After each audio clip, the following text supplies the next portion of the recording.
300 years after the cataclysm, magic spiraled out of control. The demonic race descended and fought a centuries-long war against humanity. After that, the population plummeted and everything fell into chaos. Finally, 10 awakened individuals with absurd magic created gigantic barriers. These barriers held back the demon invasion, allowing humanity to survive in safety. In this way, humanity entered the era of universal awakening, where every person awakens a profession upon reaching adulthood. The professions of the original 10 powerful individuals became inherited professions. Each one can only exist in one person at a time, and they are the pillars of humanity. In the city of Feichuan, in the year 335 of the Cataclysm era, on the 1st of April, the profession awakening ceremony was about to begin.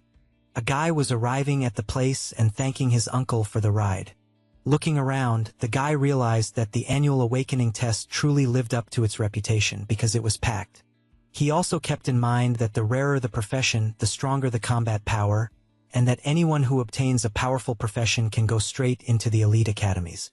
Next, he knew that the youths going to the awakening prayed to the holders of the inherited professions, hoping to awaken something good. Then, as he approached the entrance a little more, he became intrigued by what some people were doing. So, the MC decided to ask a guy if he knew what those people were doing. The guy said that rumors were spreading that that year's test would reveal a holder of an inherited profession, and that there are currently 4 inherited professions vacant. So, of course, people are praying with all their might. The MC becomes intrigued upon hearing that and thinks that, apparently, everyone's desire to rise in life is intense that year. At that moment, a flare is launched into the sky, announcing that the test has just begun. People soon begin discovering their professions and ranks. Then, Guffey is informed that he is Class S, is at level 34, and has 55 magic power, and because of that, he was accepted. A guy comments that he wishes he had the magic power that Guffey has. Then, someone arrives offering a tomato that can give his magic power a boost. The guy becomes intrigued, wanting to know if just one tomato really increases magic power. The MC replies that it does and says that he is a spiritual plant specialist, and what he has in his hand is a premium variety that he cultivated with great care, and that each tomato increases a person's magic power by 5 for 5 minutes. Next, he says that he also has satiety sweet potatoes that eliminate hunger for an entire day, cucumbers that burn fat, and pumped beans that increase attack by 10. The people, upon hearing the MC selling such products, immediately want to buy them because they need some way to pass the test. The MC emphasizes that whoever arrives first gets them, since he only has a limited quantity. A somewhat suspicious guy takes a tomato and, as soon as he bites into it, becomes excited, saying that his magic power really increased and that his body even feels lighter. At that moment, a man in a suit appears, asking if what he is seeing is the spiritual vegetable developed by the agricultural departments of the Extraordinary Academy, because he heard that it is specially supplied for high-ranked classes. The MC comments that it is a special promotion for the test convention, and that everyone there has the potential to become a student of the academy. The blonde quickly asks the MC to wrap all of them for him, which makes the rest of the people around nervous, since they arrive first. The MC has in mind that even though his profession is only farmer, for some reason, ever since he reached the maximum level, all the vegetables and fruits he plants give very good buffs, and that even though he used some marketing tactics, the effects of his products are real. Later, in front of a certain shop, someone approaches the MC and begins to say that chestnut pumpkin seeds cost 5 gold coins, flour rhinoceros fertilizer 7 coins, sugar for grape wine 10 gold coins, and several potions that increase magic power 257 coins. The MC takes 10 gold coins as payment and hands them to the guy, and says there was not enough money left to buy premium fertilizer to improve the fields. The blonde thanks Lin Feng and says that his spiritual plants help a lot, so he wants to know why he does not plant more. The MC slaps his friend on the face and asks if he really thinks cultivating plants with those effects is that easy. The blonde comments that it is a shame because he knew the MC had so much talent since childhood, but now he is just a farmer. Lin Feng says that it is fine, but asks his friend to hurry home because Aunt Zhou must be waiting for him. As soon as his friend leaves, the MC starts thinking about what he said, that he was called a genius since he was little, but ended up awakening only the profession of a class farmer, and that when he went to burn offerings for his father, the late archdruid, he was afraid his father would jump out of the coffin out of embarrassment. However, he thinks that maybe this is a balance of fate, since a herbalist mother and an archdruid father ended up producing a farmer. But if he really thinks about it, He knows he is very satisfied with his current peaceful life, since he does not have to go to the battlefield and be eliminated like his father, nor make his mother worry. However, he keeps in mind that even if it is only for his mother, he needs to take proper care of his family farm. Then a drop of water falls on the tip of the MC's nose. He immediately wonders what is going on, because there is no way it should be raining on a clear day, and as soon as he looks up, he sees a guy coming straight toward him. When he dodges, the guy crashes hard onto the ground. Lin Feng questions what is happening and wonders if the demons have invaded. The guy who fell on the ground quickly stands up and starts picking up his things from the floor, and while he arranges them, someone shouts that the holder of the inherited profession, the Necromancer, He Xiao, is a traitor and that he is trying to pass his inheritance to the demonic race. The guy does not notice a huge hand coming toward him. Lin Feng becomes frightened, wanting to know what the hell is going on, and he knows that passing an inherited profession to the demonic race is something impossible at that moment. A rift opens and a creature appears saying that it saw everything, and that instead of running, the guy was heading straight toward his own elimination. The creature also comments that if it had not been injured by forbidden magic, it thinks it would have already left the city, but that once it passes his profession to the demonic race, it will have an immortal body. But since it was trapped for too long, it thinks the academy has probably already noticed. When it looks to the side, it sees the MC trying to sneak away, who in turn thinks that apparently he accidentally stumbled into a crime scene. The creature asks where the MC thinks he is going, and grabbing him by the neck, says that the guy the MC saw earlier was the famous rector Yu Yi of the Extraordinary Academy, and that he was eliminated in such a miserable way. But it wonders why it should not use the MC's blood and bones as an offering to celebrate. Lin Feng thinks that the creature's magic power is bizarre because he cannot break free at all, but he knows he needs to stay calm to think quickly, and use something that can help him escape from the creature. Then, he sees a small pickaxe, so he activates his maximum mastery in farm tools, a skill derived from summoning farm tools. Next, he grabs the pickaxe and strikes the creature's arm with it. The creature in turn is surprised, thinking that what just happened is impossible because the boy is clearly only of the farmer profession, so it wants to know how he managed to injure it. The MC manages to escape and quickly grabs another tool left behind by the academy rector.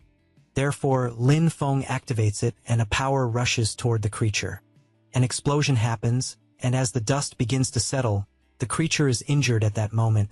Two more rifts appear in the sky, and the creature thinks it is the marking formation of the Matrix dancer. Then it concludes that in that case it will simply possess the MC's body and disappear from there. The creature rushes straight toward Lin Feng with the intention of possessing his body.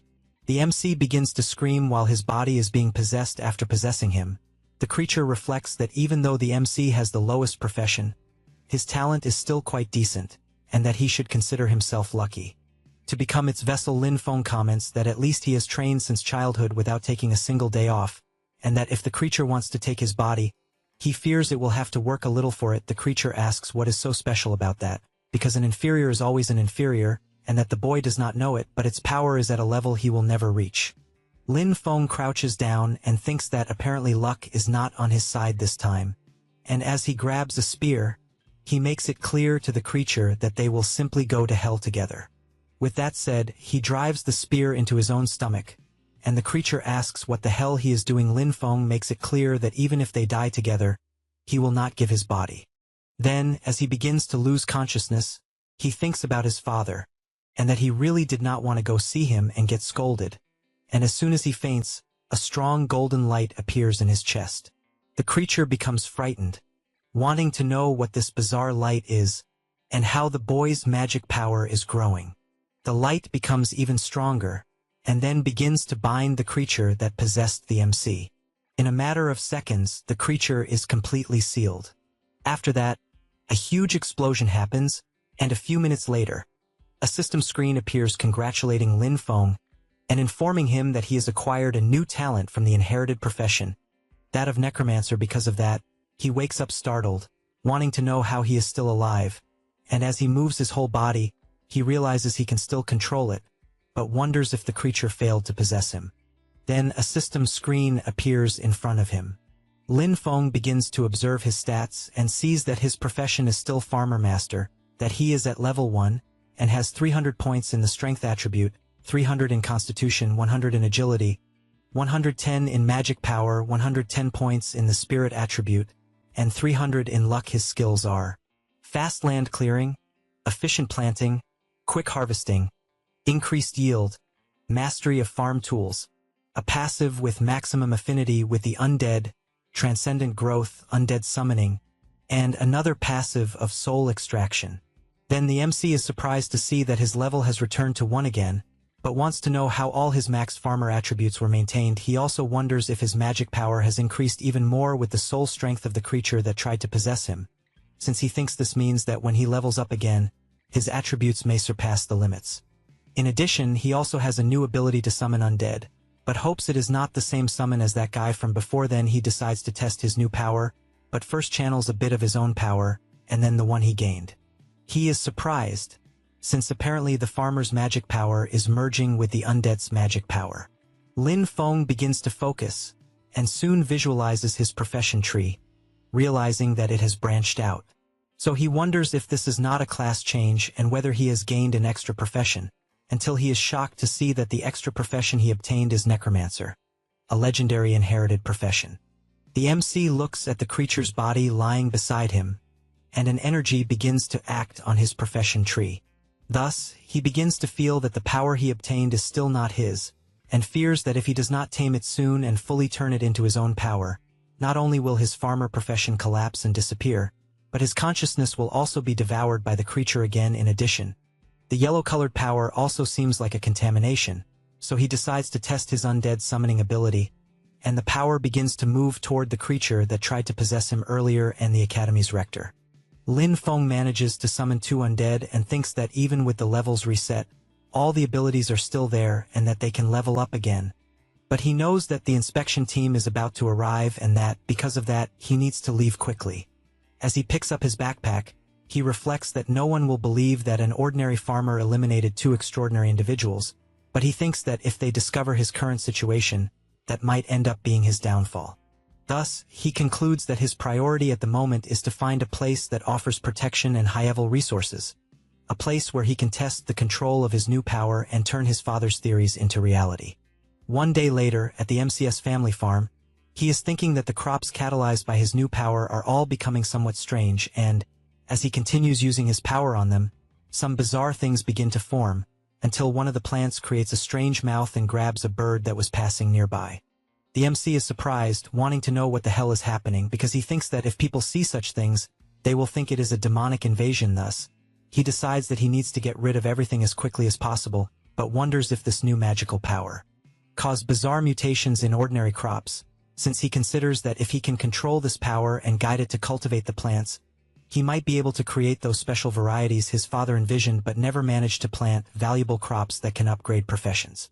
After a few hours, Lin Feng is watching a news report informing that the holder of the inherited necromancer profession, He Xiao, started a rebellion the day before, eliminating Rector Yu Yi, and that his crimes are heinous, and anyone with clues will be generously rewarded. But whoever dares to help him will be treated as an accomplice. Lin Feng thinks that this was already expected and, because of that, he knows that he cannot let anyone find out about his necromancer power under any circumstances. Then he reflects that he needs to come up with a name for his servants so they can pass the inspection, otherwise it will cause problems, until he gets an idea and thinks that he will just call them farm helpers, since his system panel says he is a spiritual farmer master, and that, with such a profession, he thinks it is perfectly normal to have some helpers. The news continues reporting that, to deal with the demonic pressure, the Extraordinary Academy will be opening more slots, and that everyone who passes the evaluation will receive Academy resources and the right to private properties to cultivate high-level crops in addition to special subsidies. Lin Feng knows that the Academy's land is safe, fertile, and supported by resources, and that this is exactly what he needs most at the moment, since the necromancer identity is a ticking time bomb, but the spiritual farmer master identity to others is just that of a normal farmer. The very next day, at the Extraordinary Academy's registration square, it is the MCS turn, and those responsible for registration ask for name, age, awakened profession, and level. After Lin Feng provides the information, one of the staff becomes intrigued upon seeing spiritual farmer master, and comments that he has never heard of such a profession, saying it is just another non-combat class person trying to force their way in, but even so, asks the MC to show his profession aura. Lin Feng activates his farmer power, and the staff member, upon seeing it, comments that this is the trash aura of a farmer, as he thinks he is just wasting his time. The people behind the MC start laughing and saying that apparently, the boy made up this profession himself, and that apparently he even had the audacity to try to enroll in the academy. Lin Feng tells the instructor that his foundation is very solid, and that he hopes to be given a chance. The instructor gets angry and shouts, asking how the boy can have a solid foundation being level 1 trash, then tells the guard to remove him immediately. The MC takes out a paper and says that the recruitment notice states that all professionals can take the test, and that if the instructor tries to refuse him, he can file a complaint. Then he takes out his phone and pretends to be talking to internal affairs, saying that there is an instructor there refusing to let him take the academy exam. The instructor quickly grabs the MC's phone, grabs his shirt and shouts, asking if he really has the courage to report him, telling him to believe that he will make him regret such a thing, and also says that he does not believe that a level 1 farmer like him can pass the test. The people around are surprised and comment that even if the MC is a farmer, rejecting him is one thing, but what the instructor is doing is already a bit too much. The instructor gets even more nervous and shouts that anyone who does not want to take the test can get out. Later, everyone who registered goes to the exam site. The instructor tells Lin Feng that he can still give up if he wants. He simply walks to the exam location and thanks the instructor for showing the way. As soon as he enters, he goes to a more secluded place and, after looking around to make sure no one is there, he takes out a jar and thinks that it is time to let the horned rabbits feel the terror of industrialized agriculture. Since what he has there is his newest creation, carrot essence, which easily attracts even a level 20 fierce rabbit, and that the lower level rabbits will be easy, and as soon as he spreads it around the area, the scent of the essence begins to spread through the environment. It does not take long for a small rabbit to appear, but the MC quickly calls his summons, and, as soon as they defeat the small creature, the MC comments that waiting for rabbits will be too slow and that, because of that, he tells the summons to make sure no one sees them and to eliminate all horned rabbits that appear nearby. After saying that, he emphasizes that they should get as many as possible. Quickly, the summons go after the rabbits. He shall soon find some creatures and eliminates them easily, just like Yu Yi, who with a simple attack manages to take down several horned rabbits. Lin Feng is amazed to see how his summons fight and thinks that they are still powerful even as level 1, undead. After some time, the instructor rings the bell and shouts that time is up and that the candidates must leave and hand over the rabbit horns they managed to collect. The participants begin to hand them in and the instructor becomes irritated. Since some did not get any horns, others only got 2 or 3, so he fails many of them. Then it is Lin Feng's turn and the instructor asks the boy to hand over what he got, but thinks he probably did not manage to get anything. The MC activates his power and releases all the horned rabbits he collected and, due to the quantity, the place becomes completely packed. The instructor cannot believe what he is seeing. Lin Feng laughs and says that he thinks he managed to get a total of 500 horned rabbits, but asks if the instructor wants to count them. He remains incredulous and shouts, saying that he thinks the boy cheated, until a man arrives asking the instructor to stop the nonsense he is doing and says that he thinks that if he were not there, his pet rabbits would have been exterminated by certain people without professional ethics. After that, the director tells the MC that he passed the preliminary test and he, in turn, thanks the director for the fairness. Then the old man becomes surprised by something and tells the MC that he looks familiar. Lin Feng becomes worried and wonders if he has been discovered. The director asks what the MC's relationship is with Professor Lin Xiaoya. Lin Feng breathes in relief and thinks that apparently the director did not discover the abilities of his hidden profession. So he says that Lin Xiaoya is his father and asks if the director knew him. The director comments that the MC's father was his friend and that apparently the boy is planning to enroll in the school, so he asks if he is having any difficulties and if he wants him to arrange something for him. At that moment, a woman appears calling the director's attention and saying that everyone is watching. The director looks around and sees the participants whispering among themselves, then feels embarrassed and tells the MC that at the moment he has some matters to deal with, but that once he enrolls, he will show him the school properly. And as soon as the old man leaves, the MC starts wondering why he feels that the director is not trustworthy at all. The woman asks the students who passed the preliminary test to follow her and informs that those who did not pass should not be discouraged, since there will be more chances the next time. Meanwhile, in the investigation room of the Sun Will Branch, a man is observing the gathered information and thinking that Rector Yu Yi and He Xiao disappeared at the same time, and he thinks that the rector must have discovered He Xiao's secret. Then he comments to the others in the meeting that the two ended up being eliminated together. But he believes that there is someone behind this who took He Xiao's inherited talent. Thus, he concludes that they only need to find who obtained the Necromancer talent to uncover the truth.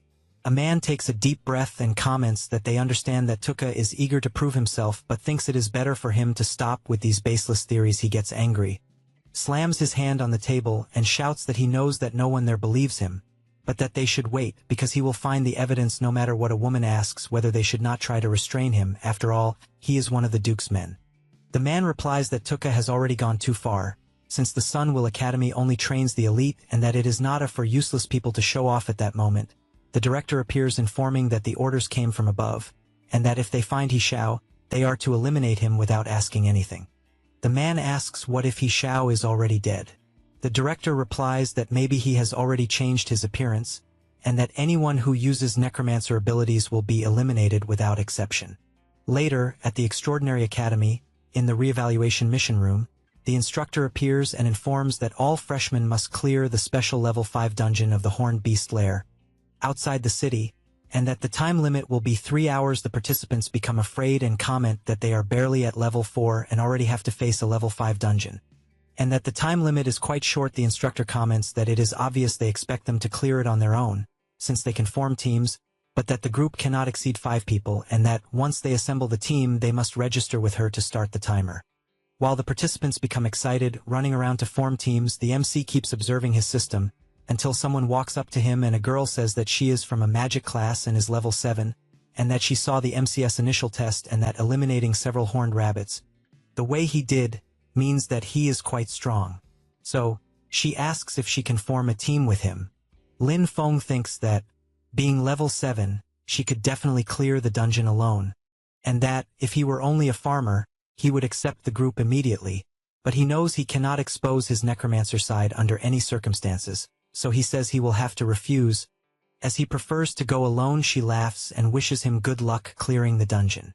As soon as she leaves, Lin Feng goes to the instructor and she immediately notices that he is alone, and informs him that the dungeon's difficulty is not low. He replies that he knows, but still wants to try and asks for the mission scroll. While handing over the scroll, the instructor asks if he is after the Black Bear Gallbladder reward, since that prize helps a lot for someone low-level like him, but that he needs to know if he can handle it. Lin Feng takes the scroll, laughs, and thanks her for the warning. Later, outside the Horned Beast Lair dungeon, as soon as the MC approaches the entrance, the supervisors ask where the rest of his group is. Lin Feng replies that he will go alone.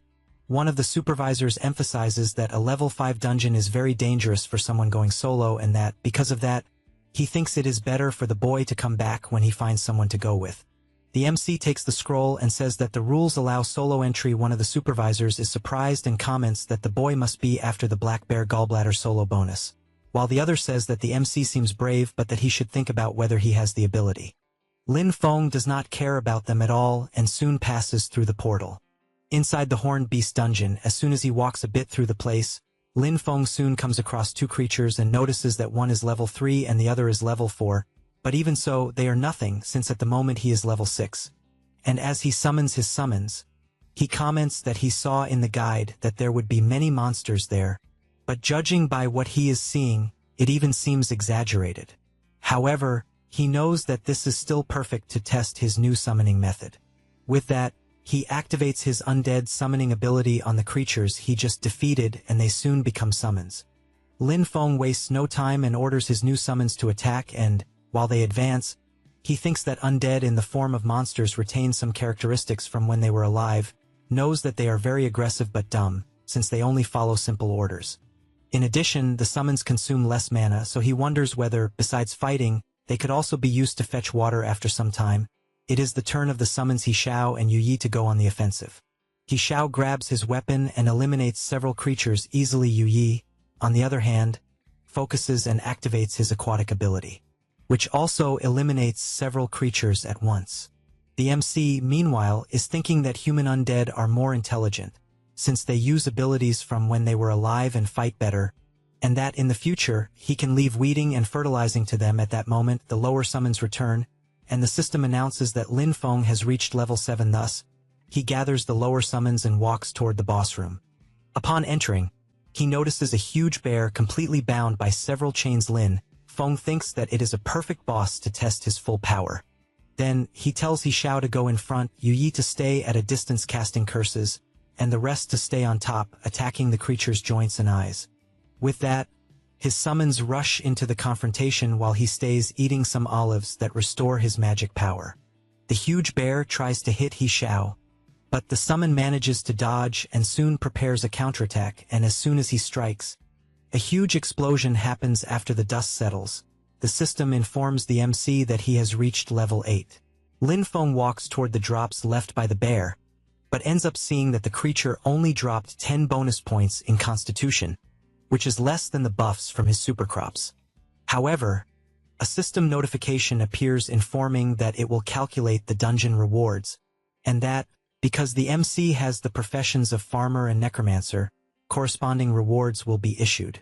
Lin Feng becomes intrigued upon seeing that clearing the dungeon gave 2 sets of rewards, so he wonders if it is because of having dual professions. Then, he gets excited, thinking that if the dungeon gives double rewards, he believes that the plants he cultivates may also have room for some kind of adaptation. After leaving the dungeon, a group of participants asks if Lin Feng really managed to clear it alone. Others shout, saying they think that is impossible, since everyone knows what it is like inside the dungeon, and that the MC must have gone in just to show off and did not even go to the deepest part of the dungeon. Lin Feng does not care at all and goes straight to talk to the instructor. She takes the mission scroll and sees that he managed to complete it. The instructor is quite surprised and, looking at Lin Feng, wonders if he really managed to complete it alone. Then she says she will deliver the mission scroll to the administration office, but points out that soloing the dungeon was very risky on his part, because if a new student is eliminated in a dungeon right after classes begin, it causes a huge problem. Lin Feng says he understands and thanks her for the concern. The instructor says that the final interview will be in the academy's main hall, but that he can go rest first. As soon as the MC leaves, the instructor thinks that she hopes this serves as a lesson for him, because being reckless in that academy will not work. The MC goes to a forest area and, when he looks back, he sees some people following him. Then he immediately activates his Necromancer power. One of the men following the MC comments that he managed to solo the dungeon, so he wants to know if they can handle him. His partner tells him to stay calm and comments that even if he is strong, he is still below level 10 and that there is a limit to how much he can endure. Then they stop behind a tree and comment that they really need the drop of the magic bear gallbladder since it increases resistance by 10 points. Then Lin Feng hears them calling him farmer and telling him to stop immediately. Thus, one of them, striking a ridiculous pose, asks if the MC really thinks that one person should keep so many rewards. The other agrees with his friend and emphasizes that the MC must have been very lucky in the dungeon and that, because of that, he should hand over the bear gallbladder and the skill scroll right away. Lin Feng is stunned and says that there are dozens of candidates, so he wants to know why it had to be him that they would bother. The bucktooth guy points his finger at the MC's face and asks if he is just pretending to be dumb. The 3 of them, at the same time, comment that solo clear rewards, like the magic bear gallbladder that increases resistance by 10, are elite items and that, because of that, this kind of thing is not for a farmer like him. Lin Feng thinks about the buff granted by the magic bear gallbladder and about the watermelon, then cannot believe that they think this is a big deal, since he has in mind that every summer his watermelons give more than 10 points in the resistance attribute and he does not even need a dungeon for that. Thus, he takes the bear gallbladder and asks if this is what they want. One of them quickly rushes forward to try to grab it, but an explosion happens and the place is filled with smoke. Then another explosion happens. The girl who wanted to form a group with the MC appears, asking what they are trying to do, since she knows that fighting is forbidden in the academy, but apparently they do not care about that.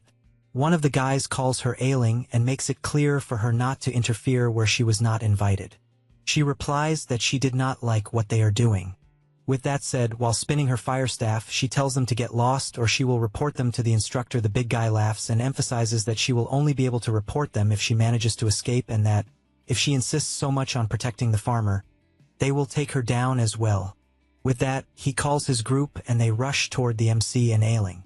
Lin Feng looks at the girl and thinks that since she is level 7, she should be strong and able to handle those guys on her own.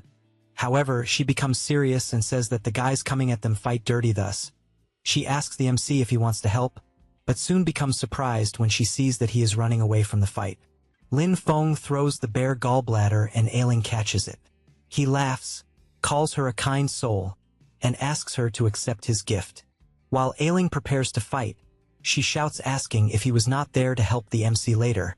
In the temporary individual lounge, Lin Feng is wondering why the dungeon skill scroll does not work for him, until he gets an idea, activates his farmer and necromancer powers on the skill scroll, and soon the system informs that he has learned the special cultivation skill. Now, the MC can use magical power and special materials to strengthen undead summons, being able to increase their level, quality, or teach new abilities. Lin Feng gets excited, thinking that what he imagined worked, since he only needed to use the magic of both professions at the same time to activate the scroll. Thus, he calls his summons and says that he will test his new ability, and when he activates it, He Xiao becomes even stronger and advances to level 8, as does Yu Yi. The magical horned bear goes to level 9, and the lizard and the eagle rise to level 7. Lin Feng finds this surprising, but when he observes his summons more carefully, he thinks that the only downside is that he has not gained new land yet, since he does not want to risk his own fields to test new crops. But due to his fatigue, he ends up falling asleep. Later, as soon as he leaves the room, he runs into Ailing, and she comments about his bare gallbladder. He turns and says that he gave it to her. Ailing replies that no, that thing is his, and that it is quite valuable. He is stunned and wants to know why everyone treats such a rotten material as a treasure. Ailing becomes confused and asks if she heard correctly that he called the item rotten. After that, later the MC goes deep into a forest, and after looking around to see if there is no one, thinks that apparently there is no one there. Then he activates his necromancer power and thinks that he does not know what effect his new ability will have on the crops, and as soon as he applies power to them, he is shocked, since it seems there is no difference compared to before. Until he is surprised, as the plants transform into sinister creatures. So he wonders if these things can really move on their own. Meanwhile, Tuka is walking through the forest and thinking that the spiritual energy detector shows that he is close to the energy he is looking for, and that he knows his guess was right, since there is a necromancer aura very close, and as he passes by the MC, something catches his attention. So he turns around, taps Lin Feng on the shoulder and asks, judging by his clothes, if the MC is a farmer. Lin Feng asks if some farmer provoked him. Tuka is stunned by the question, but continues asking if the MC saw any strange person appear around there. Lin Feng replies that actually someone did appear. Tuka immediately asks where. The MC points at Tuka and says that the guy is right in front of him. Tuka becomes furious and says that he is one of the elites of the Sunwheel Academy, the nephew of the Iron Lion Duke. Then he charges at the MC, asking how a mere farmer dares to be so rude to A, and that, because of that, he will eliminate him. Tuka transforms into a powerful lion and shouts that he will make the MC pay for his stupid words and actions.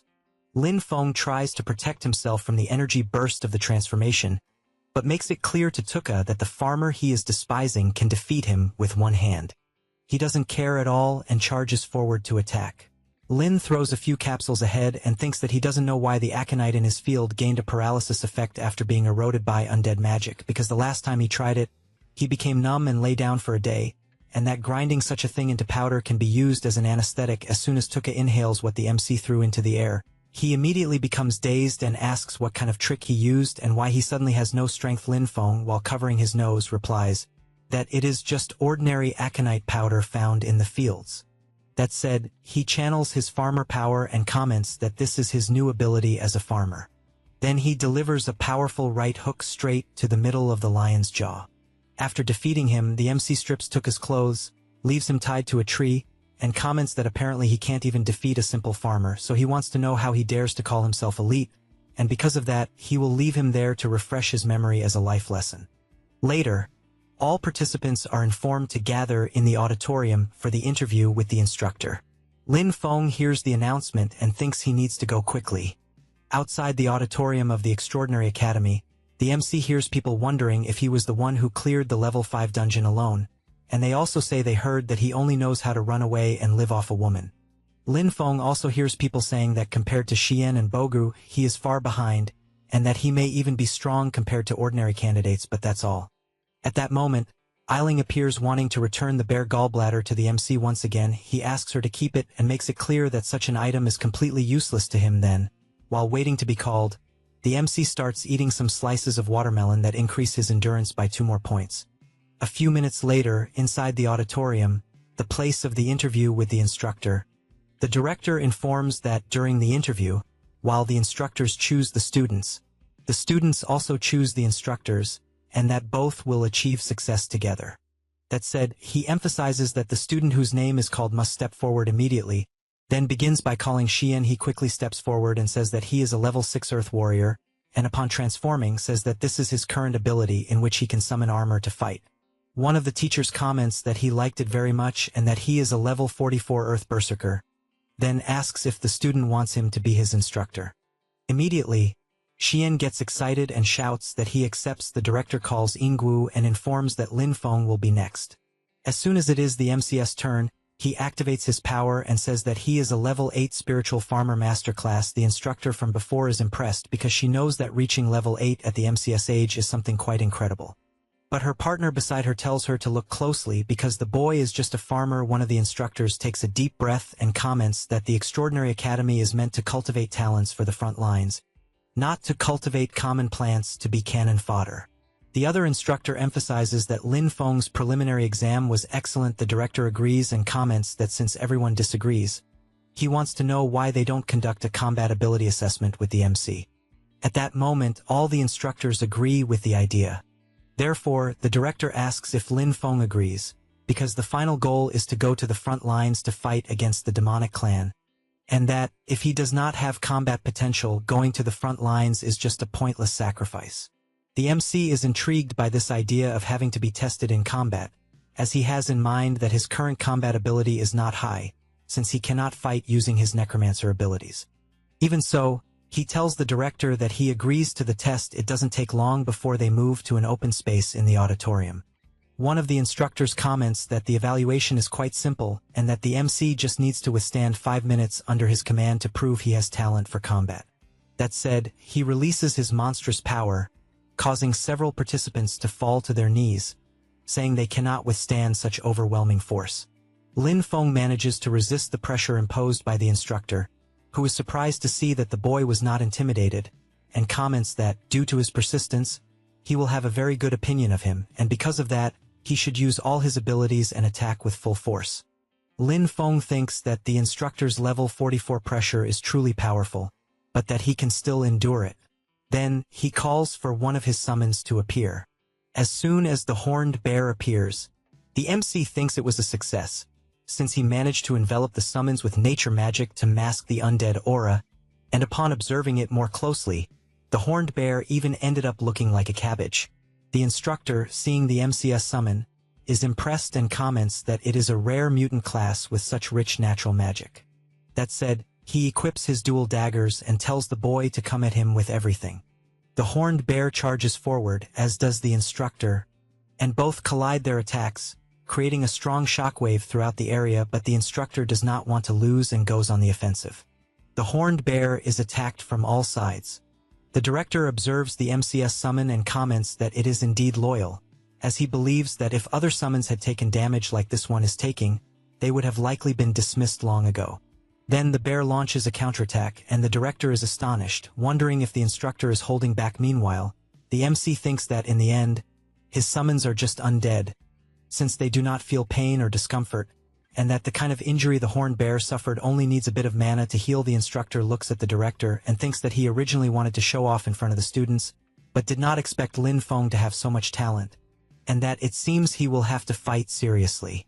Therefore, he tells the MC that he will find a way to compensate him for the summon he is about to destroy, since he believes that common summoning classes require a certain cost to form a contract with a summoned creature, and once destroyed, it is eliminated and the contract ends.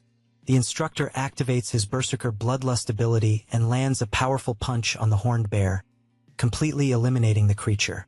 Then the instructor starts laughing, and comments that after having a summon destroyed by him, the MC must be feeling bad inside, but still thinks it would be better for him to cry, since he prefers students with genuine temperament. However, Lin Feng remains normal, As if nothing had happened, the instructor is surprised, wondering why the boy is not sad, or if perhaps the sadness is so great that it has overshadowed his emotions. At that moment, Lin Feng releases his farmer power and completely restrains the instructor, who starts shouting that the boy is fighting dirty. The director begins to walk forward and observes both of them using their powers. The instructor loses his composure and, by releasing more power, manages to break the restraints that held him. But soon the director interrupts the fight and says he has seen enough. Therefore, he calls the MC and says that he has proven his worth and is qualified to become a student of the Extraordinary Academy. However, he points out that the instructors of the nature department are currently rotating on the battlefield and, because of that, no one will be able to teach him at the moment. Lin Feng asks about his cultivation resources. The director replies that the academy will not reduce anyone's cultivation resources in any way, and that his resources will be provided normally according to the standard. Additionally, as a standout student in the exam, he can make a request to the academy. The MC thinks about the freedom and resources granted and concludes that this is simply paradise. However, he tells the director that he wants a piece of land, completely astonished by the boy's request. The director asks if he doesn't want precious resources, high-level equipment, or high-quality items. Lin Feng replies that no, because his class is a spiritual farm master, so he asks how he can be a farm master without land. The director comments that, in a way, the boy is right and informs him that there is a deserted training land in the west of the city that has been idle for a long time and that he can do whatever he wants with the land, and that if he has any more requests later, he should look for him. Lin Feng thanks the director and says that as soon as he has any questions he will look for him. After that, later, in the director's office, someone is observing the MCS file and, upon seeing the boys' class, comments that Spiritual Farm Master is a very interesting class. Then the instructor enters the room saying that she has an urgent matter to report. The director asks what it is about. She hands over an image, and while the director observes Tuka's completely defeated body, the instructor explains that the investigation member who was investigating He Xiao was completely eliminated by a necromancer, and that the body is not far from the auditorium, so they suspect that a necromancer has infiltrated the academy. Meanwhile, the MC goes to the deserted training land in the west of the city. He looks at the map and sees that he has arrived at the place the director mentioned. Then he burns the map and the system appears informing that the location has approximately 40 hectares in the western zone of Fengchuan City, and that the owner is the Extraordinary Academy.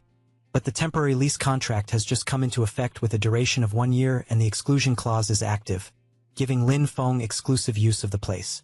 He is shocked to see that he will only have 1 year, but thinks that after 1 year most people go to the battlefield, so having only 1 year is understandable. Then he gets excited and shouts that having so much land for at least 1 year is incredible, since this is what is worthy of being called a spiritual farm master. Then he releases his necromancer power and soon summons his summons. He points at them and shouts that they will start working. He Xiao begins to dig the soil. Yahello releases her water power into the ground, and the other summons begin to plow and plant seeds. Meanwhile, the MC is sitting calmly, eating some slices of watermelon and thinking that magic transforms lives, and that apparently, the elders really did not deceive him. Then one of the summons nudges the MC, and he asks if it has already finished, but is soon surprised to see that the initiative of his summons is quite strong. Yahello tries to say something, and the MC pays attention to see what it is, but when he sees that the summons said nothing, he comments that expecting them, a bunch of undead, to have self-awareness is still asking too much. That said, he goes outside, and Yahello just watches her master, and then gives a slight smile. Lin Feng goes to one of the greenhouses and begins to observe the crops, and soon notices that they are already granting 1 more permanent point in endurance, life, and attack power.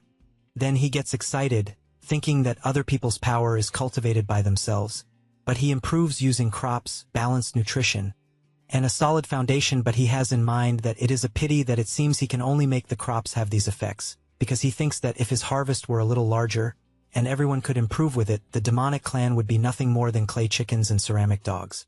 Therefore, he concludes that just planting these plants will not be enough, because he needs to plant enough outside. Otherwise, he thinks the things in the greenhouse will be easily discovered. 3 days later, after opening a hole in the ground, he asks his summons if they have learned how to dig the soil. A few minutes later, Lin Feng sees the lower summons digging as he had explained, and thinks they are doing very well, since as long as he has this group of helpers, planting vegetables will be very fast. However, he sees something that makes him nervous and shouts, asking what is going on. One of the summons is eating one of the seeds, and the MC quickly goes over to it to ask what it is thinking. Lin Feng observes his summon and sees that its attributes are being temporarily increased. Then, he recalls that all the undead lizards there were obtained from the previous dungeon, and that the only difference compared to the others is that this one just ate a potato. Then he becomes surprised, questioning whether it is possible that the undead can also receive the effects of the original harvests again. Therefore, in the following days, the MC begins to experiment systematically, recording the effects of various crops on the undead. But at the same time, someone is lurking nearby. A man on top of a greenhouse observes the surroundings and finds everything very strange, since until a few days ago there were no such things there. Then, he draws his knives and concludes that he will need to investigate. As he approaches the MC's cabin, he is surprised to see that there is only one person and wonders if it might be a trap. Then, as he walks forward, he steps on something that makes a noise and immediately has to jump back because of a small explosion. This was due to a potato mine that the MC planted. The man jumps back again to escape another small explosion. He laughs and wonders if the boy thinks he would fall for something so pathetic. Then several potato mines come out of the ground and make the man quite worried. Several chain explosions begin to happen and continue for some time. At that moment, a strange power awakens. Meanwhile, the man from before managed to escape the explosions but is nervous, thinking that if it were not to gain the Duke's trust, he would never have gone there. But he swears that he will eliminate whoever is doing this. Therefore, he starts attacking the potatoes before they explode. Then, he notices something strange and wonders if he is really sensing a certain undead aura coming from the creatures. Then he remembers when the Duke had informed him that the trip to Fengchuan City would be for reconnaissance and that his main mission was to find the Necromancer He Shao. After remembering this, he questions whether that place is really the Necromancer's hideout and why he would hide there. But he keeps in mind that this guy, He Shao, with the secret immortality technique, really has no shame at all. Therefore, he runs off because he knows he cannot stay there for long since he needs to find He Shao as soon as possible. The next day, the MC wakes up and thinks that the day before he had already catalyzed and fertilized the seeds in most areas, and that the next step is to handle the remaining areas. Then he is completely surprised as he sees his greenhouse and the surrounding area completely destroyed. At that moment, a huge creature flies over the place, drawing the MC's attention, who immediately wants to know what it is. The creature descends toward the MC and two people are controlling it. Lin Feng asks why members of the inspection team are there. One of the men says that according to the demonic energy detector, the source of the energy is right there. The other man asks whether that place was not originally the training field and how it suddenly became like this, and whether there might be members of the demonic clan lurking around. The man with glasses takes out a device and is informed that the area they are in is rented. Therefore, the man with glasses comments that they are in a private area, but even so they cannot rule out the appearance of a possible member of the demonic clan. Then one of them shouts, calling the MC a farmer and informing him that they are from the inspection team. Lin Feng remains suspicious, questioning why the inspection team would be there. The man with glasses informs the MC that the instrument he is using detected demonic energy in the area. So he asks if the boy could open the barrier and let them enter to check. The MC is intrigued upon hearing about the demonic energy and immediately wonders how such energy could exist on the land he rented just a few days ago. Then, from a distance, another guy appears asking if it really takes all that time just to ask a farmer to open the barrier. Then, with his completely overwhelming aura, he emphasizes that Tuka was just eliminated by the demonic clan and that now the aura of the demonic clan is appearing there. That said, he becomes serious and says that if they ask him, he is certain that the boy is a spy of the demonic clan. Lin Feng becomes quite worried, thinking that perhaps he has just been discovered. One of the inspection team members comments that he finds Haru a bit impulsive. Meanwhile, the guy with glasses emphasizes that, in the end, Tuka was just eliminated and demonic energy appeared again. So, he believes that the suspicion about Lin Feng is indeed correct. With that said, he approaches the MC and asks him to cooperate with the investigation and open the barrier. Lin Feng thinks that he needs to come up with a way to get these guys away, so he makes a pitiful face and says that his class is low and that he has always been looked down on and that he only wanted to hide in a quiet place and cultivate seriously, but that now, as members of the inspection team, they still want to place this kind of suspicion on him. The guy with glasses comments to his captain that the boy is already so ridiculous that they could just let it go, but he gets even more furious and shouts, asking if the guy with glasses cannot see that the boy is pretending to be something he is not. Then, he clenches his fist tightly and charges at the MC, and when the punch lands, a strong shock occurs as soon as the dust settles. It can be seen that Lin Feng blocked the captain's attack, but he keeps in mind that he still needs to continue pretending. So, he falls to the ground, pretending to be in pain, and the captain wonders if he used that much force in his punch, but thinks that the boy should definitely have been eliminated by it. Lin Feng continues his act and asks if they still want to keep torturing him so he can confess and they can close the case quickly. One of the inspection team members pats Haru on the back and asks him to control his temper, since the boy only possesses nature magic. And the demon clan hates everything related to nature. And even a 6-year-old child knows that. The guy with glasses helps the MC get up and says that it seems they misunderstood, since his nature magic is very pure, and they will explain the situation in the report. Lin Feng says that the guy with glasses is a good person and thanks him for understanding. Haru does not like hearing that at all and becomes even more furious. Then, he prepares his attack again and charges forward, but this time the other members step in to stop him. Haru stops the attack and gets angry at his partners for being so soft. After that, the inspection team members leave, and the MC thinks that, apparently, just farming will not be enough and that he needs sufficient power for self-preservation. Later, a magical origami goes to the MC and informs him that he needs to gather at the Academy's training field the next morning to participate in the ability assessment and the new students' ranking competitions, and that absence will not be allowed. The notice was sent by the Academic Affairs Department of the Extraordinary Academy. Lin Feng takes a deep breath and wonders why it is so difficult to live a peaceful life. Meanwhile, outside the lands rented to the MC, a woman is commenting to a man about how pure and powerful the nature magic is. Then, she asks if the boy is really just a farmer. The man replies that he is not sure, but that the boy's system profession is showing as a spiritual master farmer. However, he becomes serious and asks why the distinguished level 50 when nature-type archmage seems to be interested. She replies that she thinks the boy appears to have a mutant class, and that he also seems to have other secrets. However, she emphasizes that his nature magic alone is enough to clear him of suspicion of colluding with the demon clan, since such a clan cannot fake a life aura without it making them sick. The director agrees with her and points out that he believes some people will calm down now, but that they also need to leave to watch a good spectacle that is about to happen. A few hours later, at the Extraordinary Academy's freshman training field, the place is packed. One of the participants comments that he had thought classes could start immediately, and, when looking at the MC, he says that he has insider information, but that he will not tell anyone. Then the instructor appears, asking everyone to be quiet and saying that she knows they all have many questions, since it does not make much sense to carry out another admission evaluation after the interviews with the instructors. With that, she explains that urgent military information arrived from the front line the previous day, and that the demon clan's offensive has intensified and the fortress outside the third barrier is in imminent danger, and therefore the Academy has received orders to transport a batch of vital forces to provide immediate support. The participants are shocked upon hearing this and immediately ask if they will not study and cultivate first, since they have just enrolled.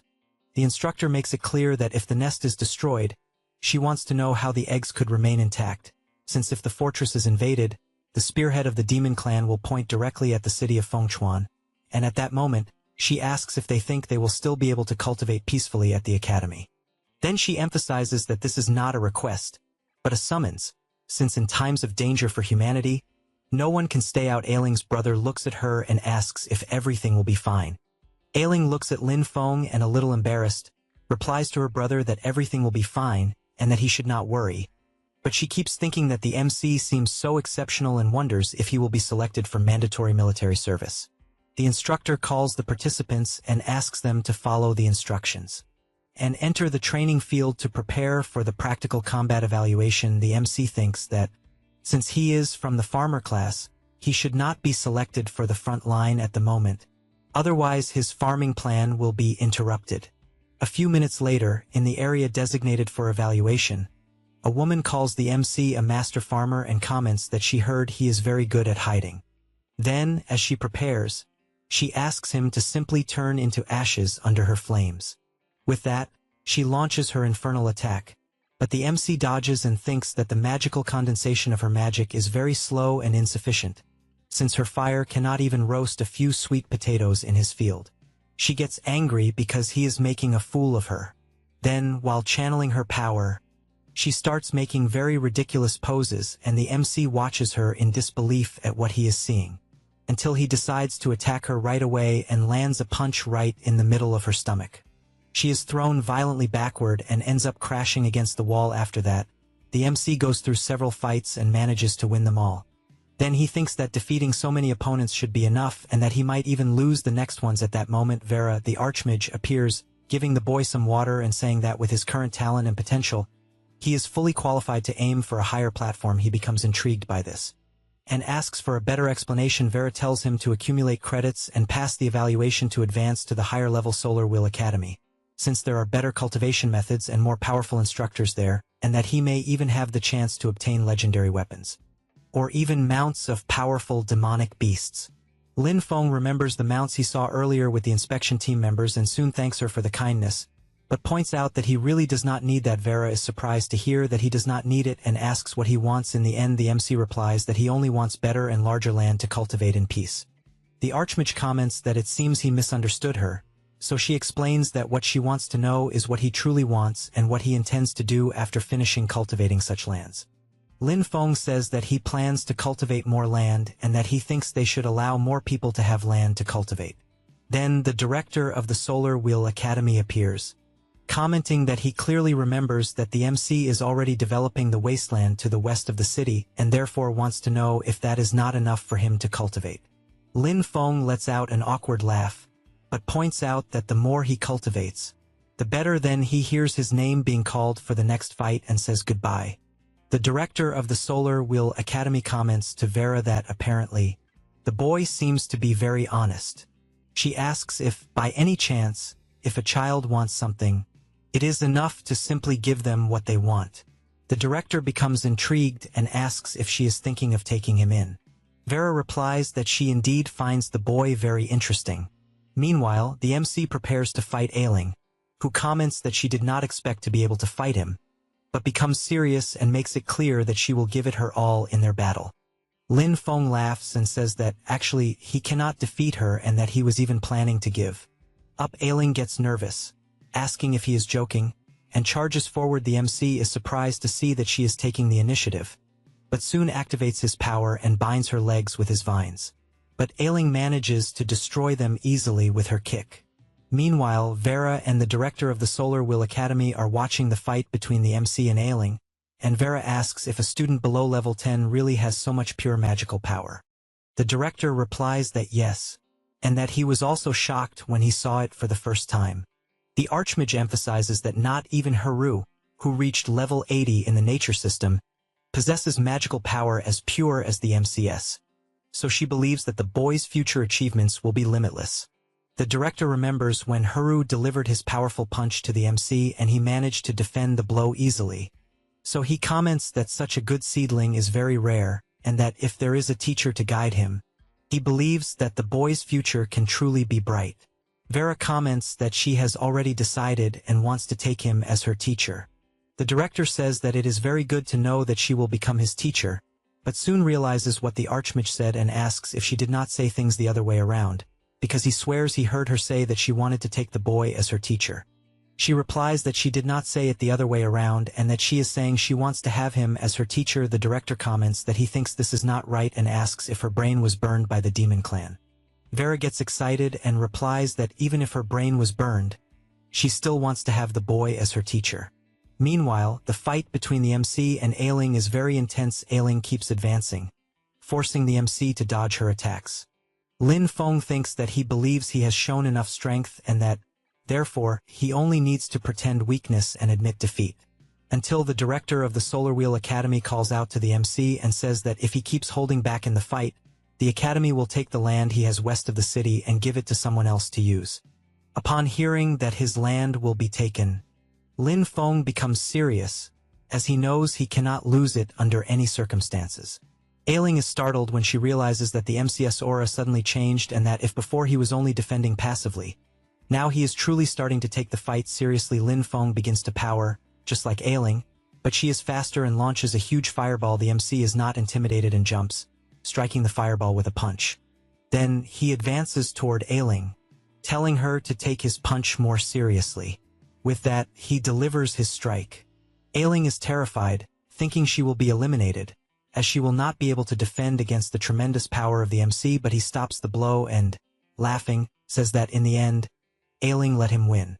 The participants around the arena are shocked, wondering if Lin Feng, a simple farmer, had been hiding his strength all along.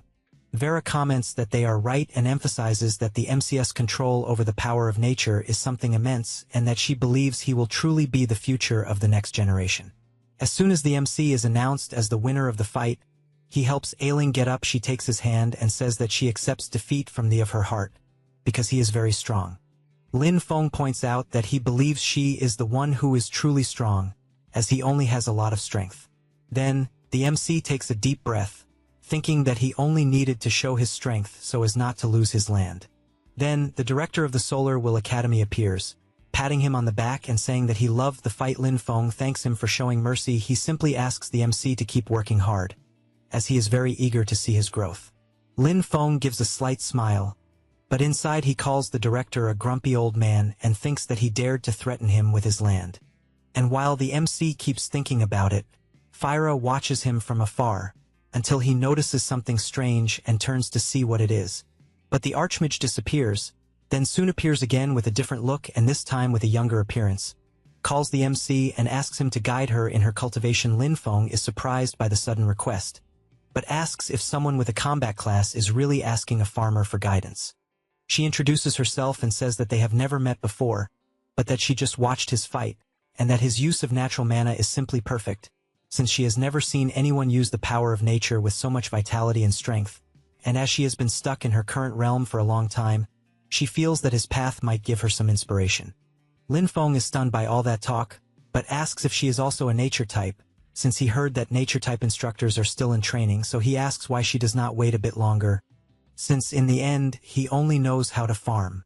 Fyra explains that the skilled are the teachers and emphasizes that she is not asking him to formally accept her as a disciple, but rather that she can just visit his fields from time to time to observe and learn. With that, she starts bowing over and over again, saying that even if it is just helping with occasional work, just feeling his natural aura from the outside would already be great. The MC, while watching her carefully, thinks that he cannot let people know what he is cultivating in his fields, since he knows it is very dangerous and easy to expose.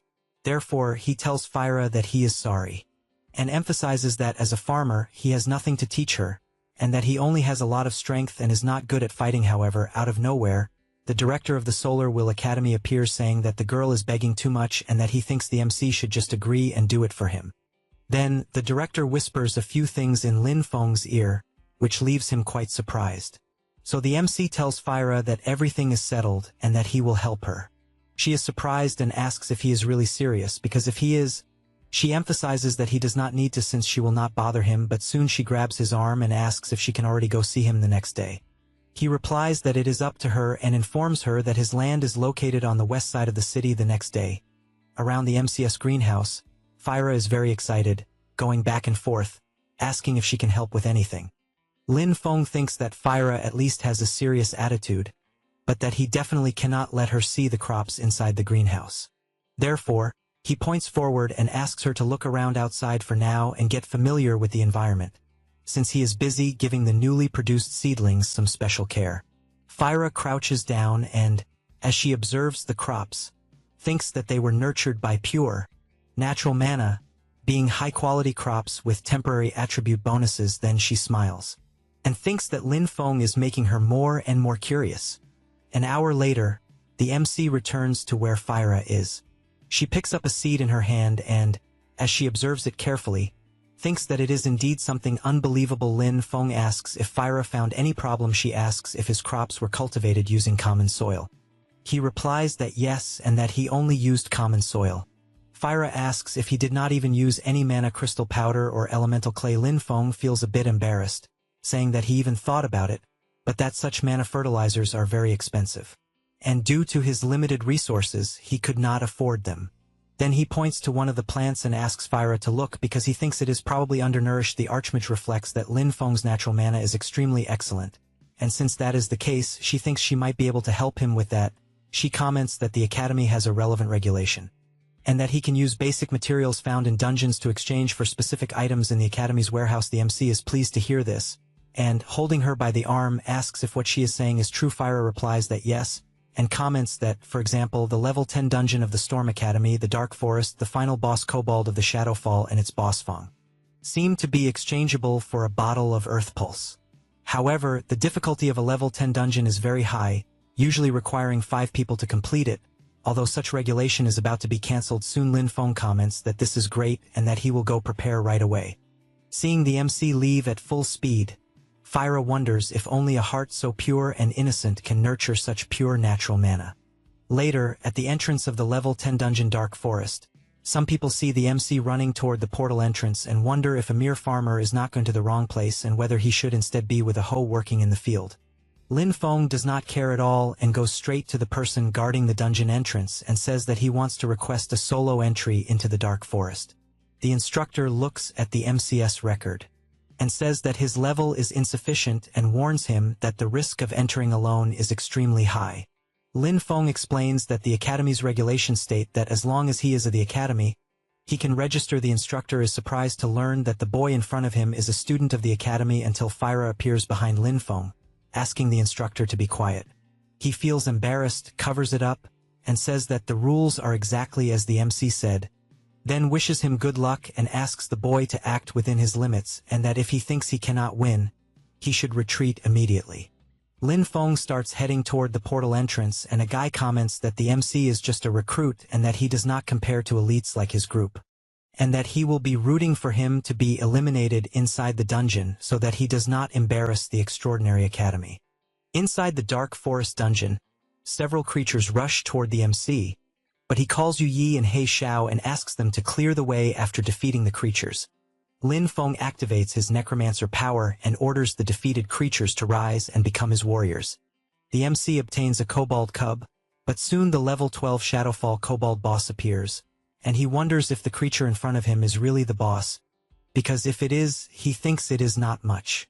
With that, while yawning, he asks his summons to get straight to the point. The boss prepares to attack the MC, but He Xiao is faster and lands a punch right in the boss face, sending it flying away.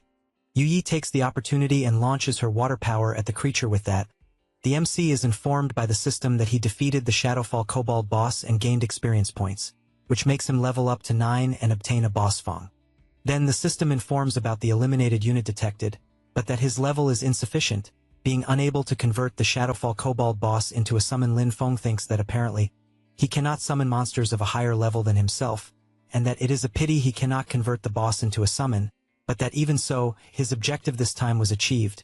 Since the boss Fong was obtained then, he knows he just needs to return and exchange it for fertilizer. Lin Feng walks toward the exit portal. Meanwhile, outside the Dark Forest dungeon, the instructor is asking whether they will really need to exchange according to the rules, since the front line is in an emergency situation and combat resources have already been allocated.